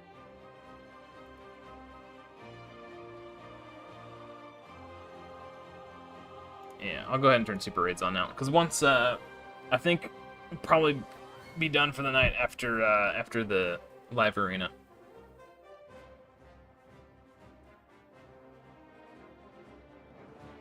What do you guys think of the thumbnail for the live stream, by the way?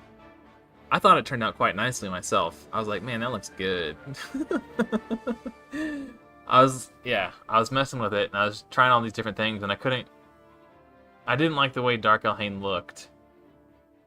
Because it's knife time. That's funny. Okay, I hope it works, because I think it would be fun to play against somebody in chat. But, I can't believe they didn't make it so you can challenge people to battles in Live Arena. That's such a missed opportunity.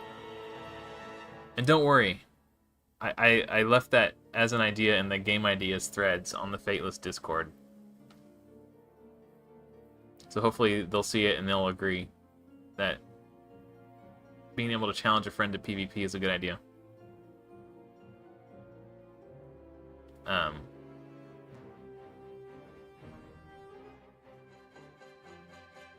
yeah, that would be so cool.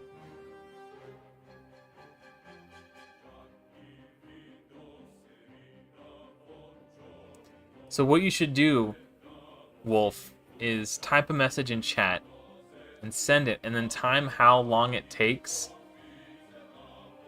for the message to pop up on your screen, and that'll give you a good sense of the stream delay.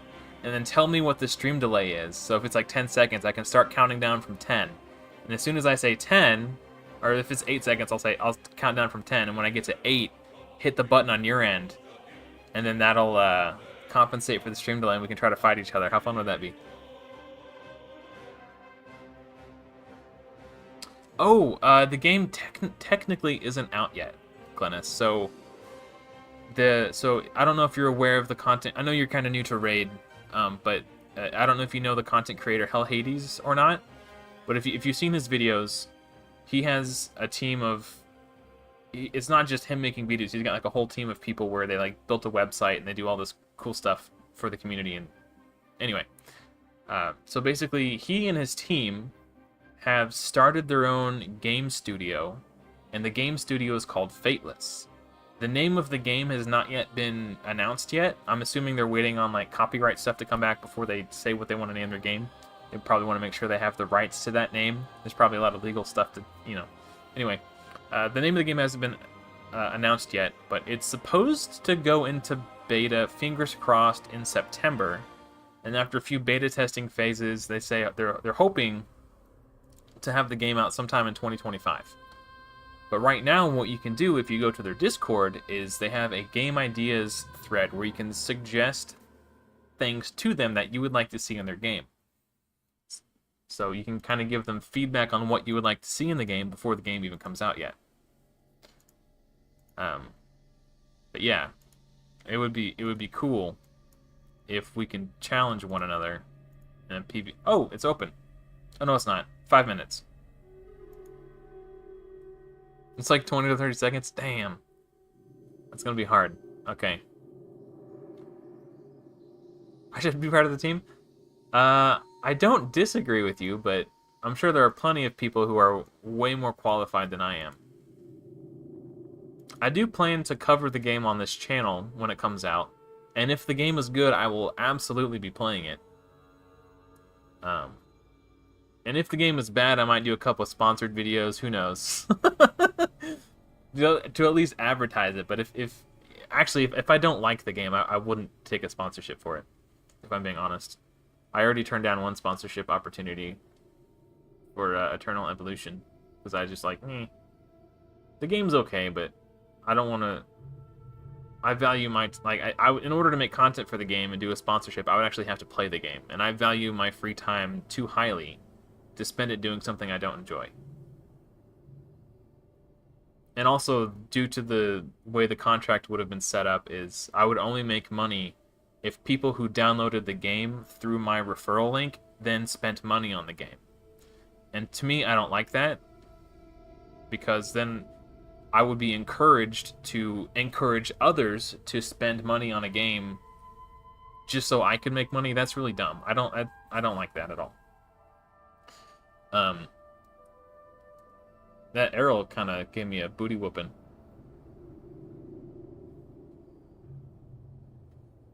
So yeah. Also, I was suspicious that, or I suspected that, because my content is so geared towards and focused towards new and free-to-play, teaching people how to beat the game free-to-play, I suspected that a large portion of my audience would be free-to-play players, or at the very least low-spend players. So I did a poll on my community tab just to kind of get a gauge for like what people's spending habits are, and I think like the vast majority of people said they rarely spend in games. So I was like, well, okay, well I'm clearly not going to make money off this sponsorship. It's not worth it for me. So that was another reason why I turned it down. I did my research before just jumping into it.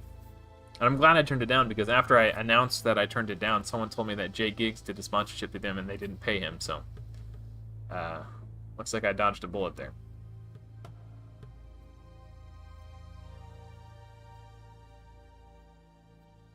Yeah, it would be a commission based.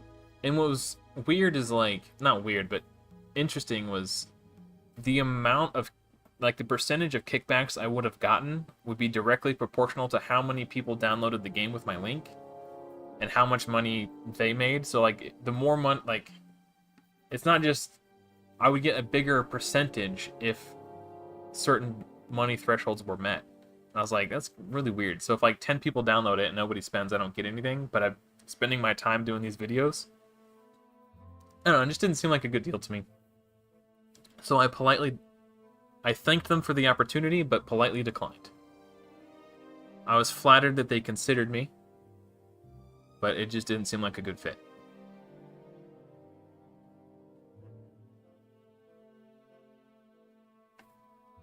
Alright, is it open yet? Ooh, interesting. There's no crit rate, but this could be a decent piece. Somebody. I kind of also want to keep some immunity pieces that have speed on them for... Because until I get Stone Skin, I'm going to need a way to make sure that my Reliquary Tender doesn't get, crowd controlled. So she can cleanse everybody on my Go Second Tag Arena team. Oh, I keep clicking past it. I'm, going on muscle memory. All right, 1 minute. Let me do what arena runs I can, and hopefully it'll be open. Oh, that's another. Oh. Okay, okay, okay. That's how we can time it. Here, let's just look at the timer on the. Okay, 1 minute 12. So then you can send a message and chat and see how much time has elapsed from the time you sent your message. Like, when your message appears on screen, you'll know what time it said, and you can compare the time that. You get what I'm saying. So you could, yeah.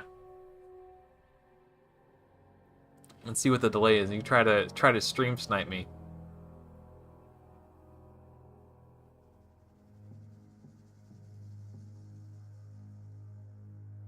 I have a feeling your account is probably more developed than mine, but we'll see what happens. Okay, so 20 seconds. I guess no. So whatever the time was when you typed that, enough time had elapsed to get to 20 seconds. So figure out what the delay is, and then you can try to stream snipe me. I'll wait. I'll go in.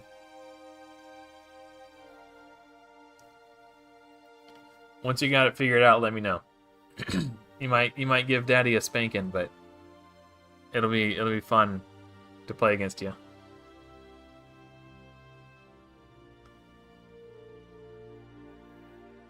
"22 seconds? Okay. I'll start counting down from 25. Is that enough? Wait. There's a 22-second delay. No, I would need to start counting down from like 50. Or no, wait. How does this work? Okay, no. If I start counting down from 25,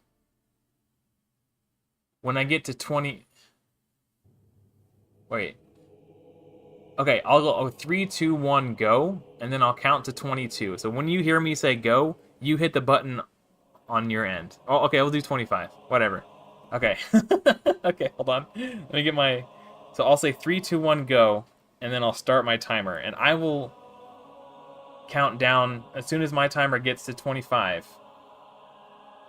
I will hit the button, but when you hear me say go, you hit the button. Hold on, I gotta get to my my stopwatch here. Okay.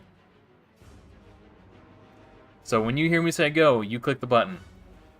3, 2, 1, go. Okay, so when this gets to 25 seconds, I will click the button. And hopefully, through the magic of stream delay timing, you'll be able to snipe me, and we can play against each other.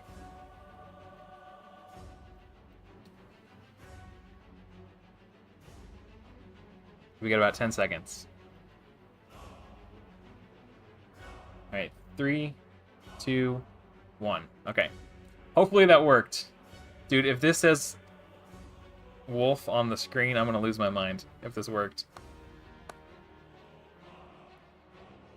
Also, it won't work unless we're about the same rank. Ah, well, we could try it again.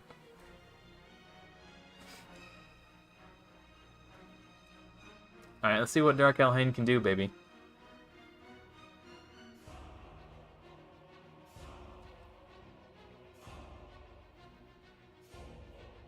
Rathalos.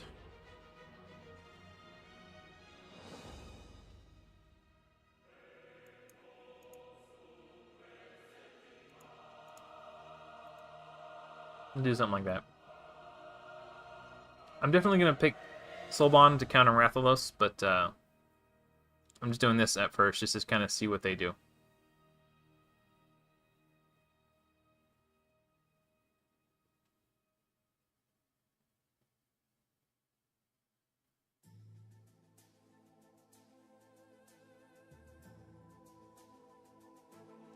Interesting. Phoenix, huh? Okay. So let's do Soulbond.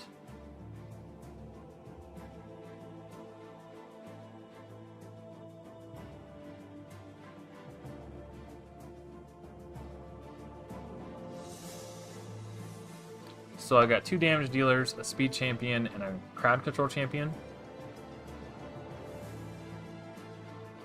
I can pick Drexstar for crowd control. He's not going to do much damage, but he can provoke.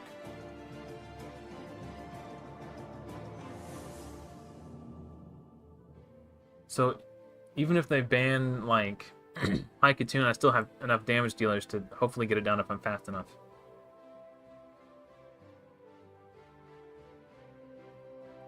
Valkyrie, huh? Huh. With Valkyrie on the team, I almost don't want Haikatoon. Because Valkyrie kind of counters speed champions. I think I'm just going to go Longsword Torux, because he's an appropriate affinity to counter or crowd control Valkyrie. I guess I could just ban Valkyrie. That would be the other option, huh? Because I don't, like, Rathalos is nothing to me. The ban Haikatoon. That's actually favorable for me. I think it's a dungeon only aura. Okay. I think Torix has potential to be really good for my account in Live Arena. Okay, we're just going to do A1 to block cooldown skills. And then hopefully I can just one-shot everybody.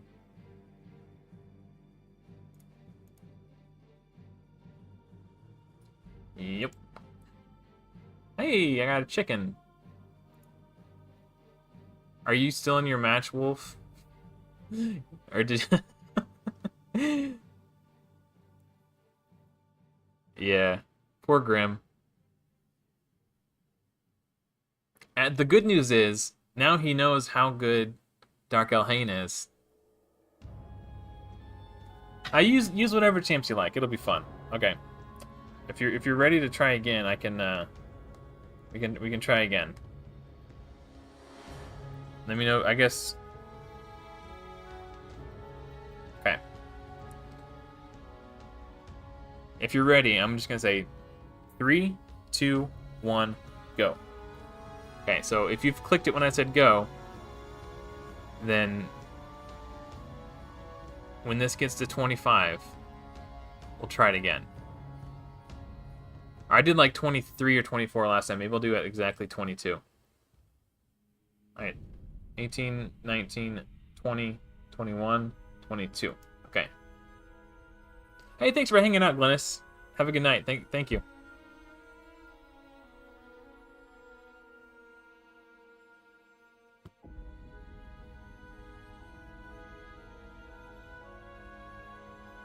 Because I don't know what your ranking is, but if you're ranked higher than me...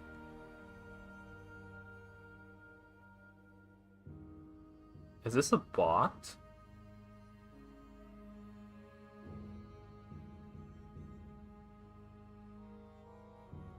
I never know what to pick first. I guess Haikatoon. It's hard picking first. Or hard for me, I guess. I don't know. Gaius. I'm probably going to ban Gaius. And do my 2 damage dealers. Actually, I don't know. If Haikatoon doesn't get banned, I might leave Gaius in there depending on what they have. They probably don't have him in a Stone Skin build, right? He's not even fully ascended. And they're level 59.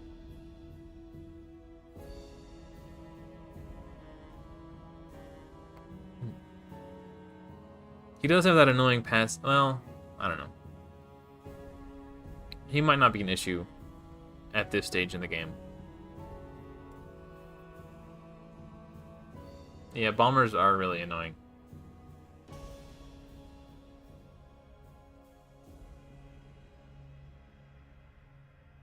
I could take Drexstar, because he's built with enough resistance. Like, he can't have an accuracy banner because he's not even fully ascended. So I could just bring in Drexstar to try to resist the bombs. Or attempt to select Drexstar. I want Bellower for crowd control. We'll use Drexstar for crowd control instead of Torx this time. Yeah, I'm happy with those picks. So right now I'm leaning towards banning Gaius. Unless he picks like a someone insane. I was gonna say like Tormund, but no, I gotta counter Tormund. Oh, Ultimate Death Knight? No, that's fine. Soul Bond will smoke that nerd. Alright, well, let's get rid of Gaius. The only real... I mean, Ronda can be a threat, but I doubt he's got the gear to make Ronda a real threat. Oh, you're rated 990. Yeah, you're a little higher than me. I'm like 930. We probably won't get matched together.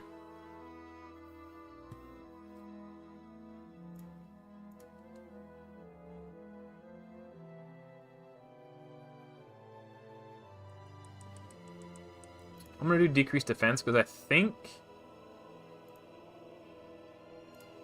Dark Elhain can get it done here. Ooh, not quite. It doesn't matter who I... Actually, I can kill Death Knight right here, or I can try to cleave her dead. Let's just kill Death Knight.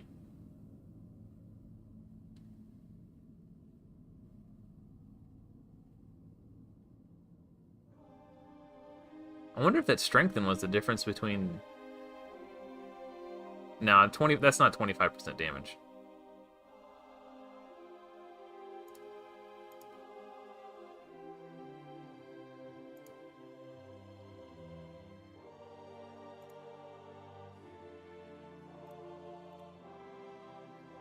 Bam. Cool, cool, cool. Maybe, yeah, let's see if I can climb up a little bit.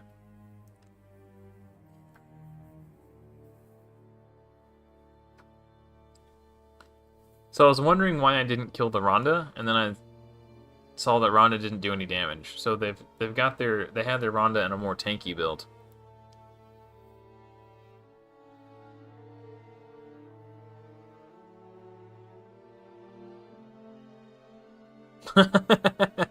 Yeah, that was the worst, Jay Pickens.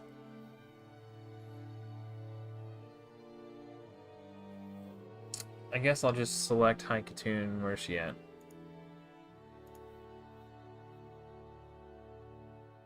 That was a snap pick. Well, I need a magic affinity damage dealer to kill their Elva. Assuming I don't have to ban anyone else. 17 seconds? Okay. Right now, Elva Autumnborn is my ban. I think Elva Autumnborn is still the ban. Crowd control. Crowd control. Unless he picks somebody wild here. It's... You know what this is? Oh, man. I don't even know what this guy does. I think I just have to ban him. Right? I don't know what he does. I can't... I need to take time. If I'm going to do live arena, I need to learn all the champions that I have neglected to try to learn. Everyone who needs crit rate is crit capped currently, so I guess I just do accuracy. I think what I'm playing against is someone who purchased this account, because free legendary, free legendary, free legendary. If someone's been playing long enough, technically it could potentially... Well, $20, but if... Oh, shit. I can't crowd control them now. If someone's been playing long enough to have Ninja, but they're only level 51... This guy is playing a purchased account, so hopefully he's just bad at the game. Yeah, it's... Feel my wrath, mofo. Yeah! Dark Elhain for the win! Bro, that was sick. Bro used the freeze on Ninja and it triggered Dark Elhain's passive.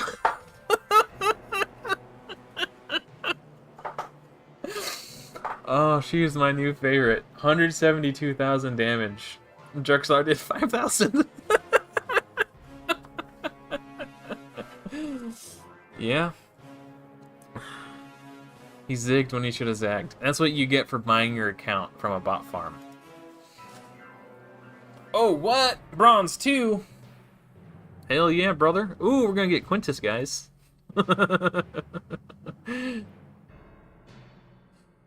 Yeah, so one of the things I would see this back in the days when I would still go to the Raid Shadow Legends subreddit. I would see people asking for account advice, and I would see it all the time. Like, hey, who should I 6-star next? And they have like every single login champion from like Ninja all the way up through Eric's. Like, clearly, it was and none of them were 6-star. They were all level 50. Like, who should I 6-star next? I'm like, well, first of all, you should just start a regular account and learn how to play the game so you're not in this position where you have every free login legendary. Like, I didn't buy my account. I was like, dude, I'm not stupid. Like, you bought your account. I sorry. If you have 2 years worth of login champions and you don't have a single 6-star, you don't have any gear, and those are literally the only champions you have. These people, man.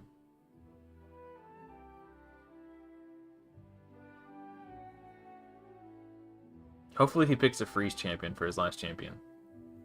I guess crowd control, crowd control.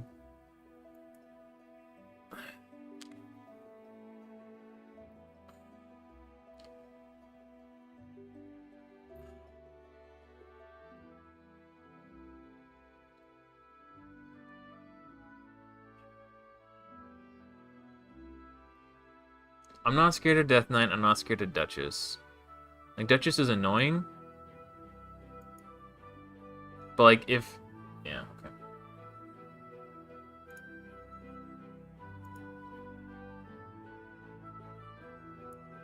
Like, if I get Home Smasher on... Oh, he's pretty fast. Okay.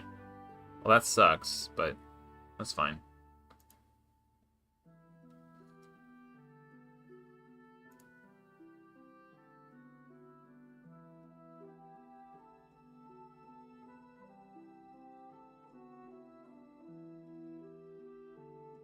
Maybe this will kill Fane. No, not quite.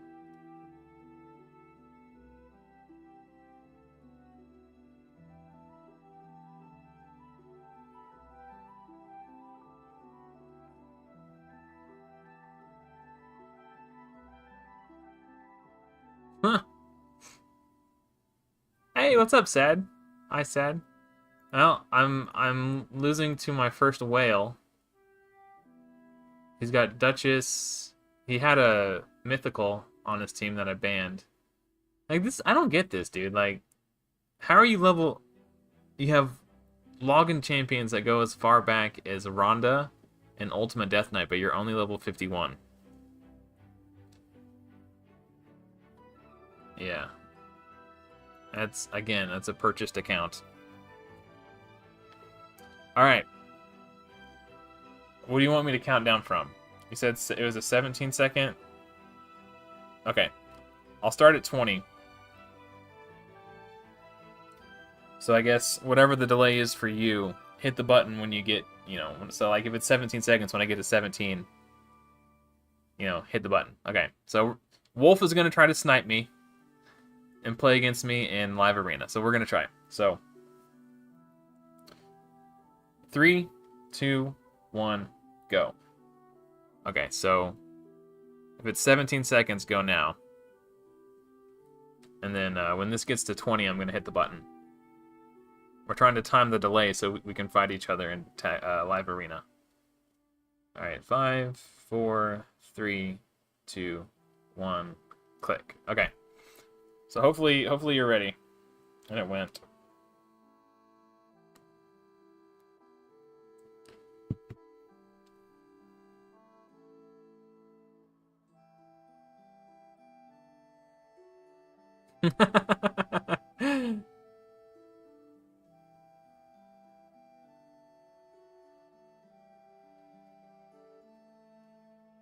Let's see. If this is Wolf Dog, it worked. If it's not, we'll have to try again. I'll have to win some more battles. Nope. Let's see. Alright, I guess...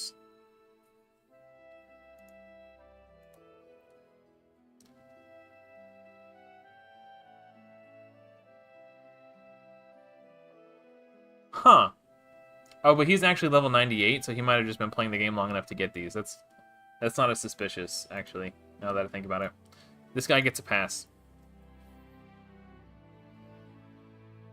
Hopefully he's newbie enough to not ban Dark Elhain and open with ninjas. He is only playing login legendaries, though. Crowd control, I guess.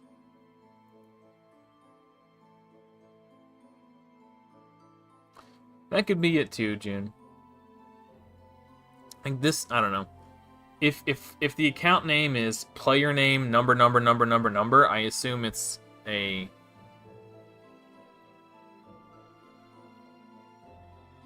Sorry. I'm just thinking about my affinities, and... It's between Deacon and Wukong. I think Sun Wukong. Bellower, interesting. Well, I'm playing against a level 98 player, so there's literally no way in hell I win unless he opens with Ninja Freeze and I just nuke him down. See if we can provoke some people.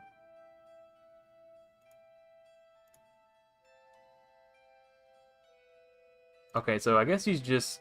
This is also a purchased account. Because if he's level 98, you'd think he'd have some gear. Or I guess he could just be not very good, which is, I guess, technically something that could be a thing, too. But I should have hit Deacon. I don't know why I did that.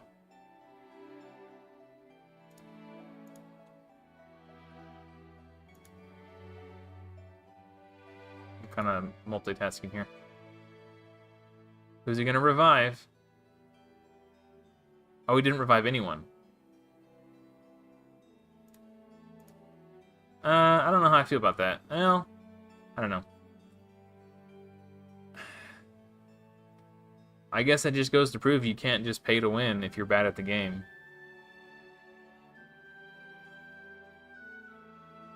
I'm speechless, honestly. I don't know what to say about that. Reset again? Okay.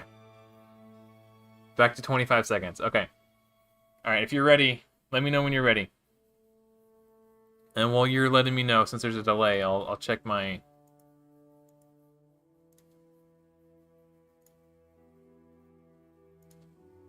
Yeah, I was shocked by that. His ninja didn't even get a chance to freeze me and trigger Dark Elhain's passive. What a shame.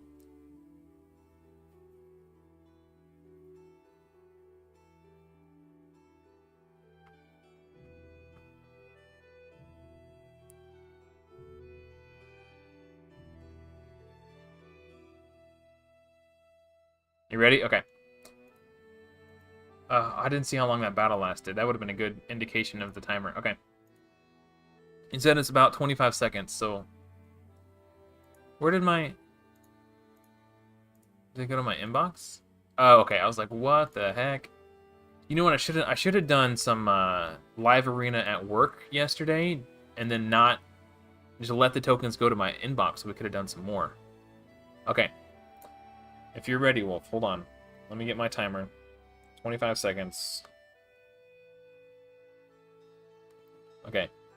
3, 2, 1, go. Okay. So hopefully Wolf hit the button when I said go, and then when this hits 25 seconds, I'm going to hit the button. Oh, you can see the reflection. That's kind of cool. On my... Okay.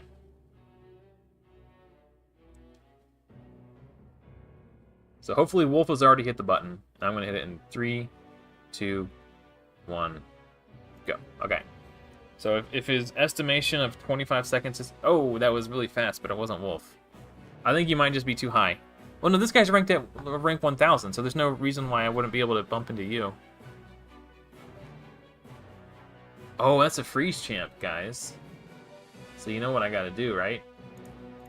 I mean, I was gonna pick her regardless, but like... Hopefully she freezes me. Yeah, I'm definitely banning Valkyrie. Maybe the... No, okay, I was thinking... I got him confused with Buffalo the Thorn. I was thinking crowd control, but... Okay. What I need to do is get Longsword Torux in a Hegemon, really?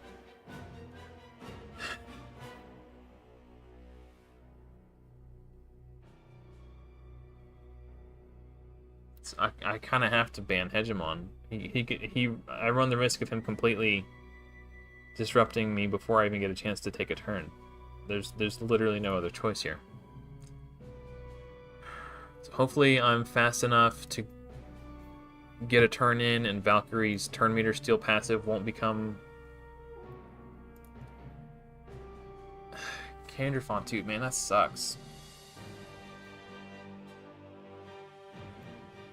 He's level 65 and he's got all these legendaries. I wonder if he's spent money on the game. I don't remember what Penthroid does. Well, he's slow as balls. I don't want to do a turn meter boost, because that will trigger Valkyrie's passive, and since I'm already fast enough to go first, try to block cooldown skills. I got it on almost everybody. That's crazy.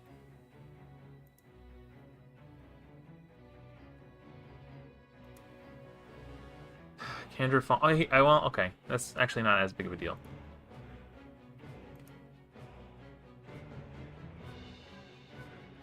What does he attack? Dark Elhain. Interesting. Okay. That makes sense.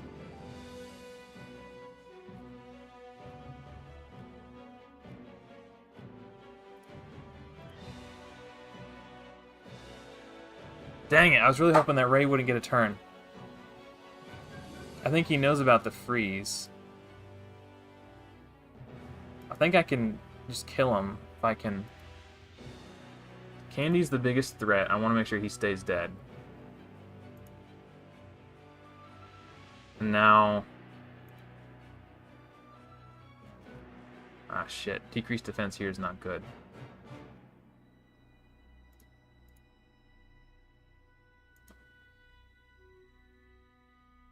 Oh man, that Ray is tickling. Oh, was that a counterattack? Oh, never mind. Ray could actually smack. I just want to keep trying to block out cooldown skills.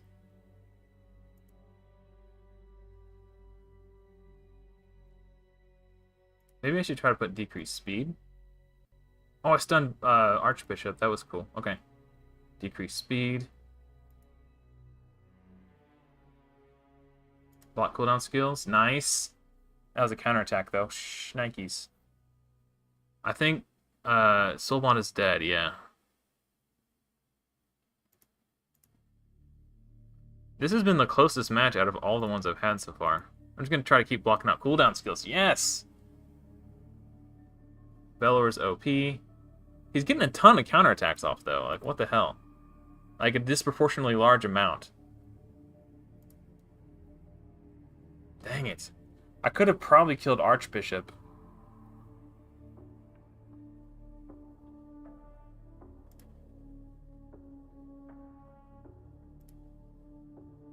Oh, come on. You gonna give Daddy a little tickle? Nice legendaries, nerd.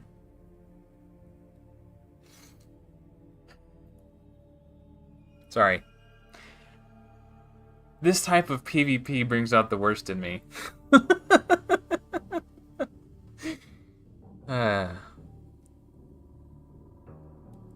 Yeah, that could be a factor, Wolf. I don't know that it. I don't know if that would affect it though. I'm starting to get agitated. It really is bringing out the worst in me.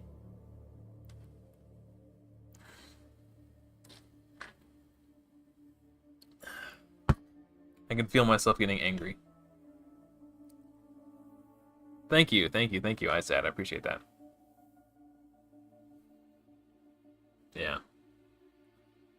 Alright, well, if you want to try one more time, Wolf, we can try again.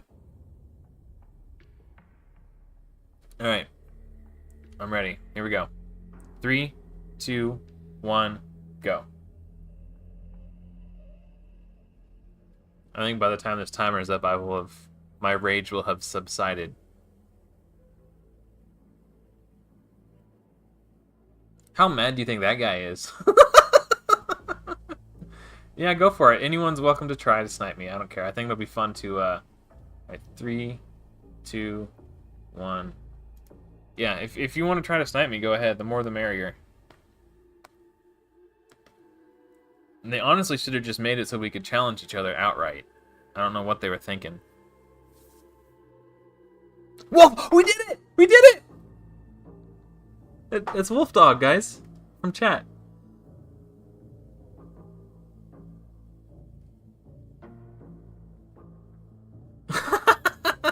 I was hoping nobody would notice it. It probably doesn't help that I keep messing with it. Alright.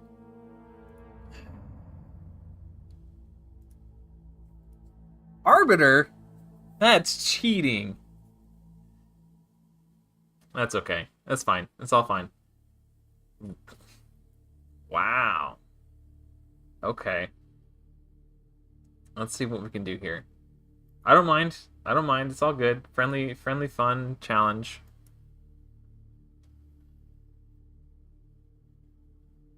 I think I already know who I'm going to ban, but I don't want to say it out loud. It rhymes with Schmotos. Huh, okay. I guess I just take my crowd control champion. So he can't ban both. Or he probably knows to ban Dark Elhain. So if, in that case, do I take another damage dealer? Or do I just stick with crowd control in case he bans like Bello? The mind games. Well, obviously I have to ban Rotos. I think he's, I mean, I don't know how he's got these built, but he's the only significant threat I see.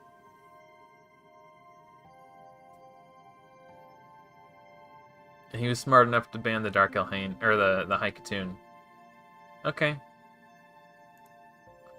Yeah, I should have known he would have known to do that, and I should have picked someone who was gonna do more. Like Drexlar's just basically just crowd control at this point.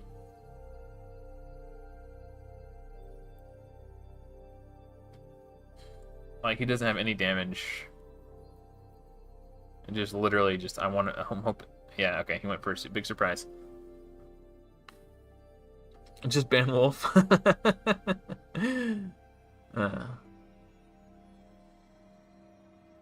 Oh, okay. It was just a little tickle. That wasn't too bad. He's lapping me, though. He got 2 turns in before his Arbiter and his... Oh, not quite his Apothecary. Okay, I think I have to block cooldown skills. Oh, I stunned a Apothecary.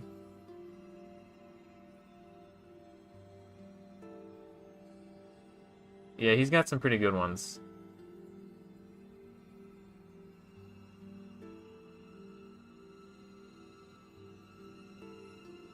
I wonder how much closer it would have been if he would have banned Drexlar and not Haikatoon. I wonder, I'm sure he's faster than me. Like, my Haikatoon's only 250.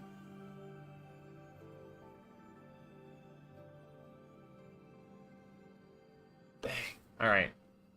Alright, Drexlar. The question is, can he kill my Drexlar?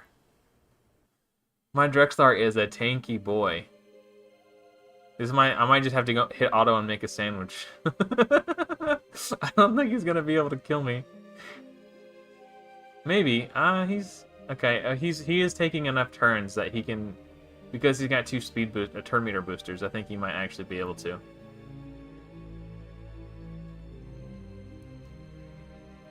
Oh, that. And he's got Apothecary to keep Arbiter alive. Yeah. Okay. I think this is pretty much done.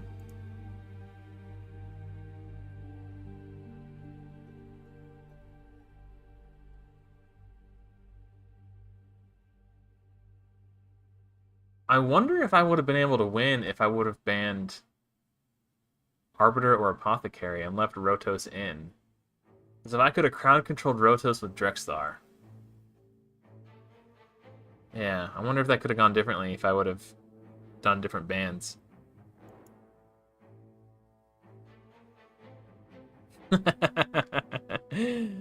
Yeah, that would have been funny if I would have won. I probably would have had to kick him out of the clan, honestly. If he couldn't beat me. All right. So if anybody else wants to try to snipe me, well, I keep exiting out of the damn. Nah, that's okay, Wolf. We're just having fun. It's no big deal. Yeah, I was pretty thrilled that it worked too. Okay, so the stream delay is going to be different for everybody, but we'll just go with a 20 seconds because that's about what we did last time and it worked. So if you want to try to snipe me, 3, 2, 1, go. Okay, so when this gets to 20, I'm gonna hit the button.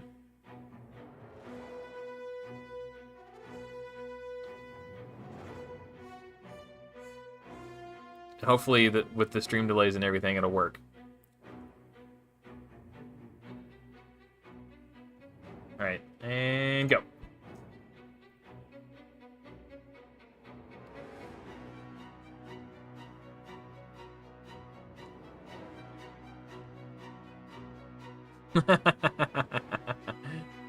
I don't recognize this name from chat. I don't think anybody was able to snipe me that time. All right. I really need to get a 5th champion built for this. I don't really have 5 champions built. Like, Drexthar could be a very valid option here if he was built in a damage build. He's just not. He's not built to do damage right now. I'm using him as a dungeon solo champ.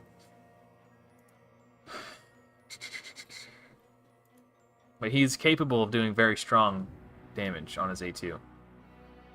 Oh, that's interesting. Okay.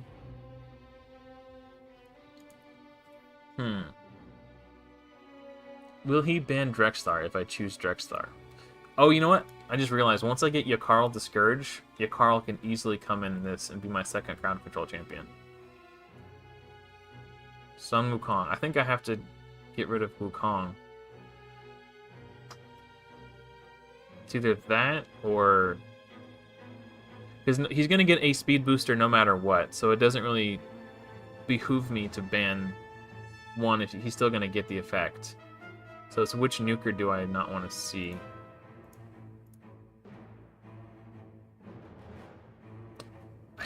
I was really hoping he'd take the Drexthar bait. I guess I'll give Drexthar more crit rate. I probably have enough accuracy. And if I ban Deacon, then he could use him as the aura lead. If I ban Seeker, then he uses Deacon as the aura lead. He gets to do whatever. He gets turn meter booster no matter what. Interesting.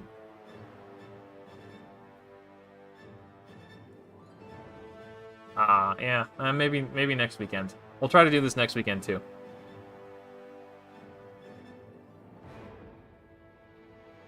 And that counterattack, if I can just provoke everybody here.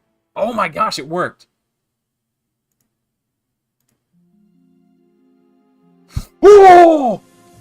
Oh, yeah! Dude, Dark Elhain is killing it! Also, props to Drexthar for the provoke.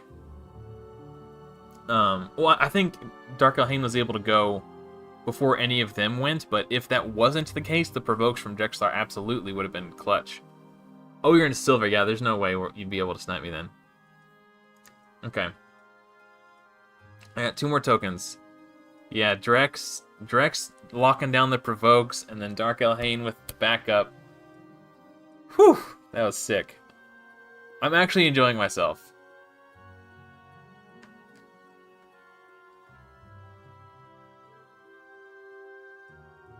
I gotcha. Alright. We're going to try it again. Okay? So, when I say go, you hit the button. And then I'm going to count to 20, and then I'm going to hit the button. Hopefully with the stream delays, it'll work out. So if anyone wants to try to snipe, here we go. 3, 2, 1, go. Oh, I forgot to hit the button, too. Oh, shit! No, I did that wrong. Shit. Poop. Okay, sorry. Undo. Ah, crap. Make it stop. Okay. I need to hit my button on the timer before I... Okay, so I'm going to say 3, 2, 1, go, and then I'm going to hit the timer. And then when the timer gets to 20, then I'm going to click the button. I got confused. We're going again. Okay. Let's try this again. So when I say go, you click Find Opponent. And when the timer gets to 20, I will click Find Opponent. All right, here we go. 3, 2, 1, go. So you have clicked the button, and then I will click it in a few seconds here.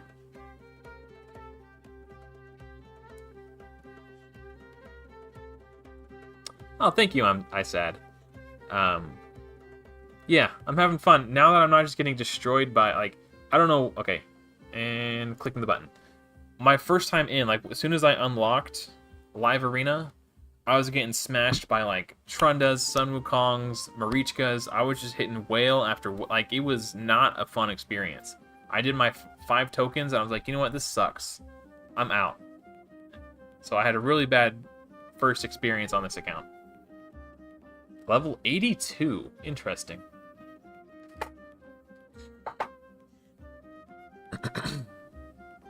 I should open with Bellower.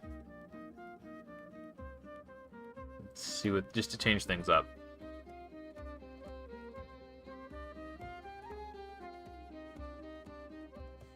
These already got Arbiter. Okay, well that's fancy.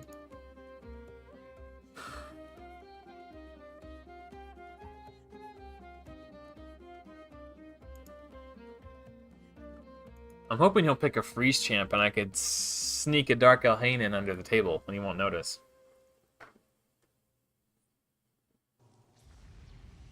No freeze champ.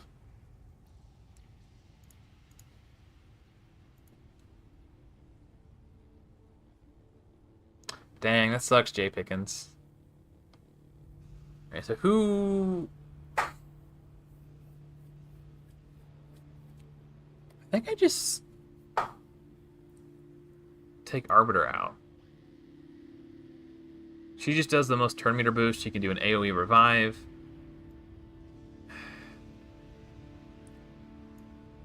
Brogni is a second consideration. Like, if he's got his team built in shield sets, then I can just kill myself when I attack with Brogni.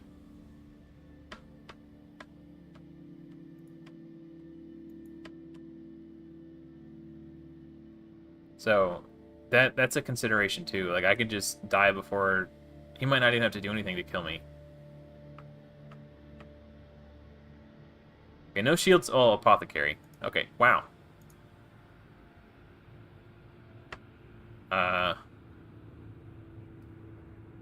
I'm gonna do decrease defense and decrease attack because Martyr's about to go and I want to decrease her defense before she attacks me. Oh, she's not about to go. Woo!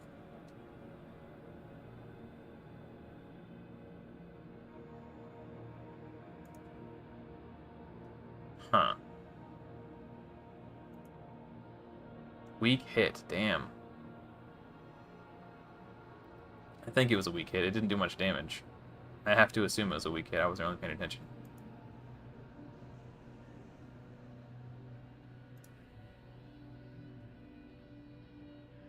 Is he going to heal himself? Or is he going to turn meter boost his team? Oh, he already used the turn meter boost. Or no, that's from Sill's passive, I think. Or something. I don't know. Turn meter control. Take her out for a turn. They still all have block debuffs. So I guess I just A1. Boom, baby! Oh, not quite. Apothecary's out. And if he tries to do anything with Sill other than A1, Sill is going to die to Brimstone. I guess I can provoke Brogni. Or he'll resist it. That's fine, too. Decrease... Well, Brogni couldn't... There's no way Brogni solos Drexthar. Brogni does hit hard. Oh, wow.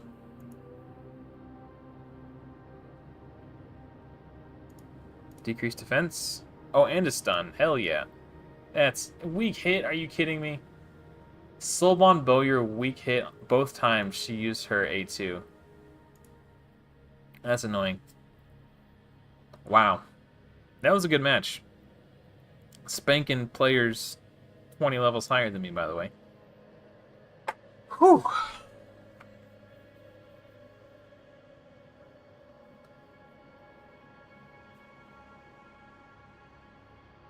Yeah, I want to... So, to your point, Wolf, I'm actually working towards building I want to build a Doom Screech soon. So I've been farming Fire Knight to try to get some really fast shield set pieces. Where's it at?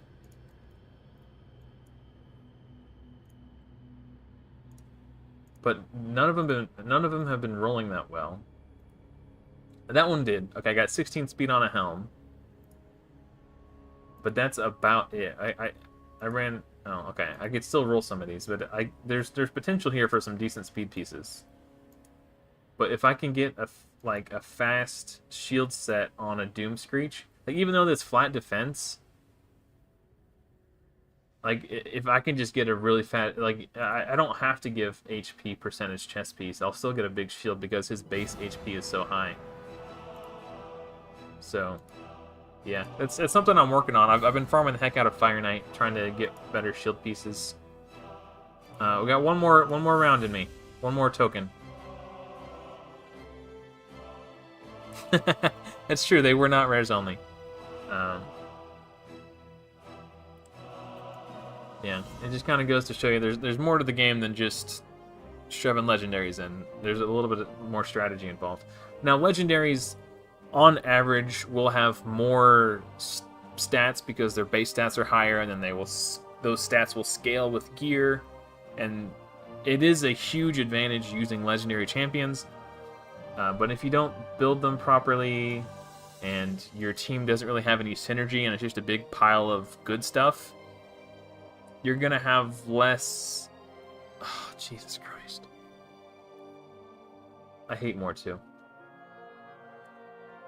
You're gonna have less.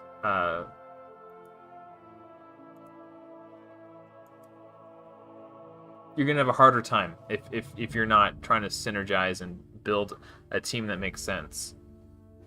You'll be able to get away with it for a while in the lower levels, but as you start to get to like higher levels, eventually you'll start like plateauing because all of a sudden your just random pile of good stuff isn't going to be able to outmatch people who have random piles of good stuff that also synergize and have a coherent game plan.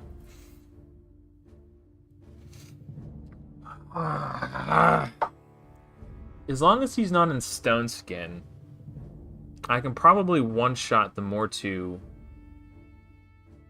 Mostly concerned about Monkey Man. And if Bellower doesn't get banned, I might be able to stun Mithrala with the stun set. So yeah, once I get a fast shield set for Doom Screech, I'll have 2 turn meter boosters, and he'll probably replace Drexthar. Mithrala's probably going to do shields and strengthen. Oh, thank you, Sassy. Thank you. I grew it myself. I was actually thinking of trimming it, if I'm being honest, but every time I always end up talking myself out of it. This isn't even close. How's it? Okay, maybe this guy just only started playing Live Arena now. Well, that was fun. He had to lose eventually, right? How many did I lose today? I have 14 wins. I guess I lost 3. I lost to Wolf. And I think I lost to another. I don't remember. But I've done 20 battles so far. And I had 7 wins last week. So I guess I lost 3. I mean, we're at like a 70% win rate so far. Can't complain about that.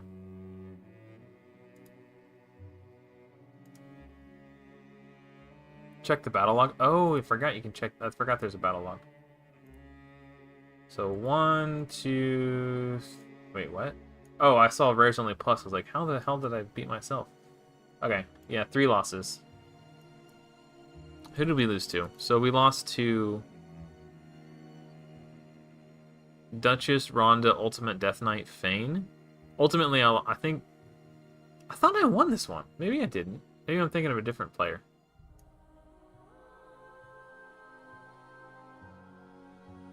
I don't know. Maybe I just have a bad memory. This guy... This is the guy that used the ninja's AoE freeze and then triggered Dark Elhain's passive, and then I killed him. That was funny. This guy was actually smart enough to avoid using raise freeze until Dark Elhain was dead. I don't remember I don't know if you guys noticed that or not. This is some asshole named Wolf. He's in my clan too. Like what a jerk. Yeah, and then this guy who was like I don't know what that guy's doing in bronze, but yeah. Really looking forward to the Fateless game's normalized PvP mode, because it will be fun to actually, you know, put my skills to the test rather than bouncing off of pay-to-win accounts. I mean, I did win the majority of my matches, but the ones that I lost are the ones that I remember. Like, those are the ones that stick with me because of how frustrating the losses felt.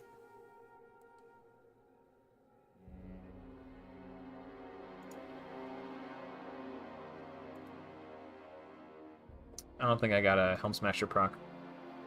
Yeah, I could just kick him out of the clan. That's no big deal. What just happened? The game is bugged. Dark Elhain was hexed, but it let me take her turn anyway. Or whatever this is. What is this? What's that debuff called? Petrified, right?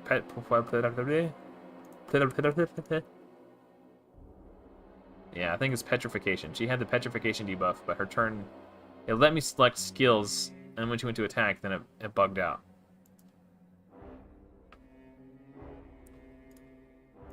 I know it's not going to land, but whatever.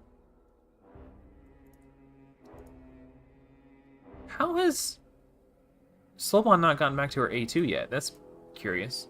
Stoned. Yeah, pretty much.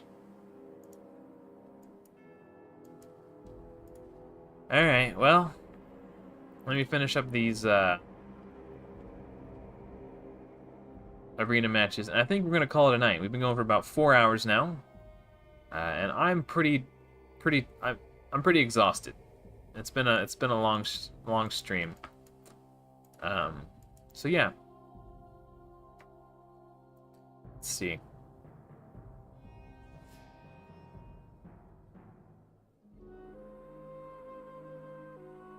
Okay, I see. Yeah, I was worried that the game froze, and it was bug. It was definitely a bug. Whew. Well, that's gonna do it for me, guys. Thank you so much for watching. Hopefully, I will see you in another video soon. But until next time, everyone, happy raiding.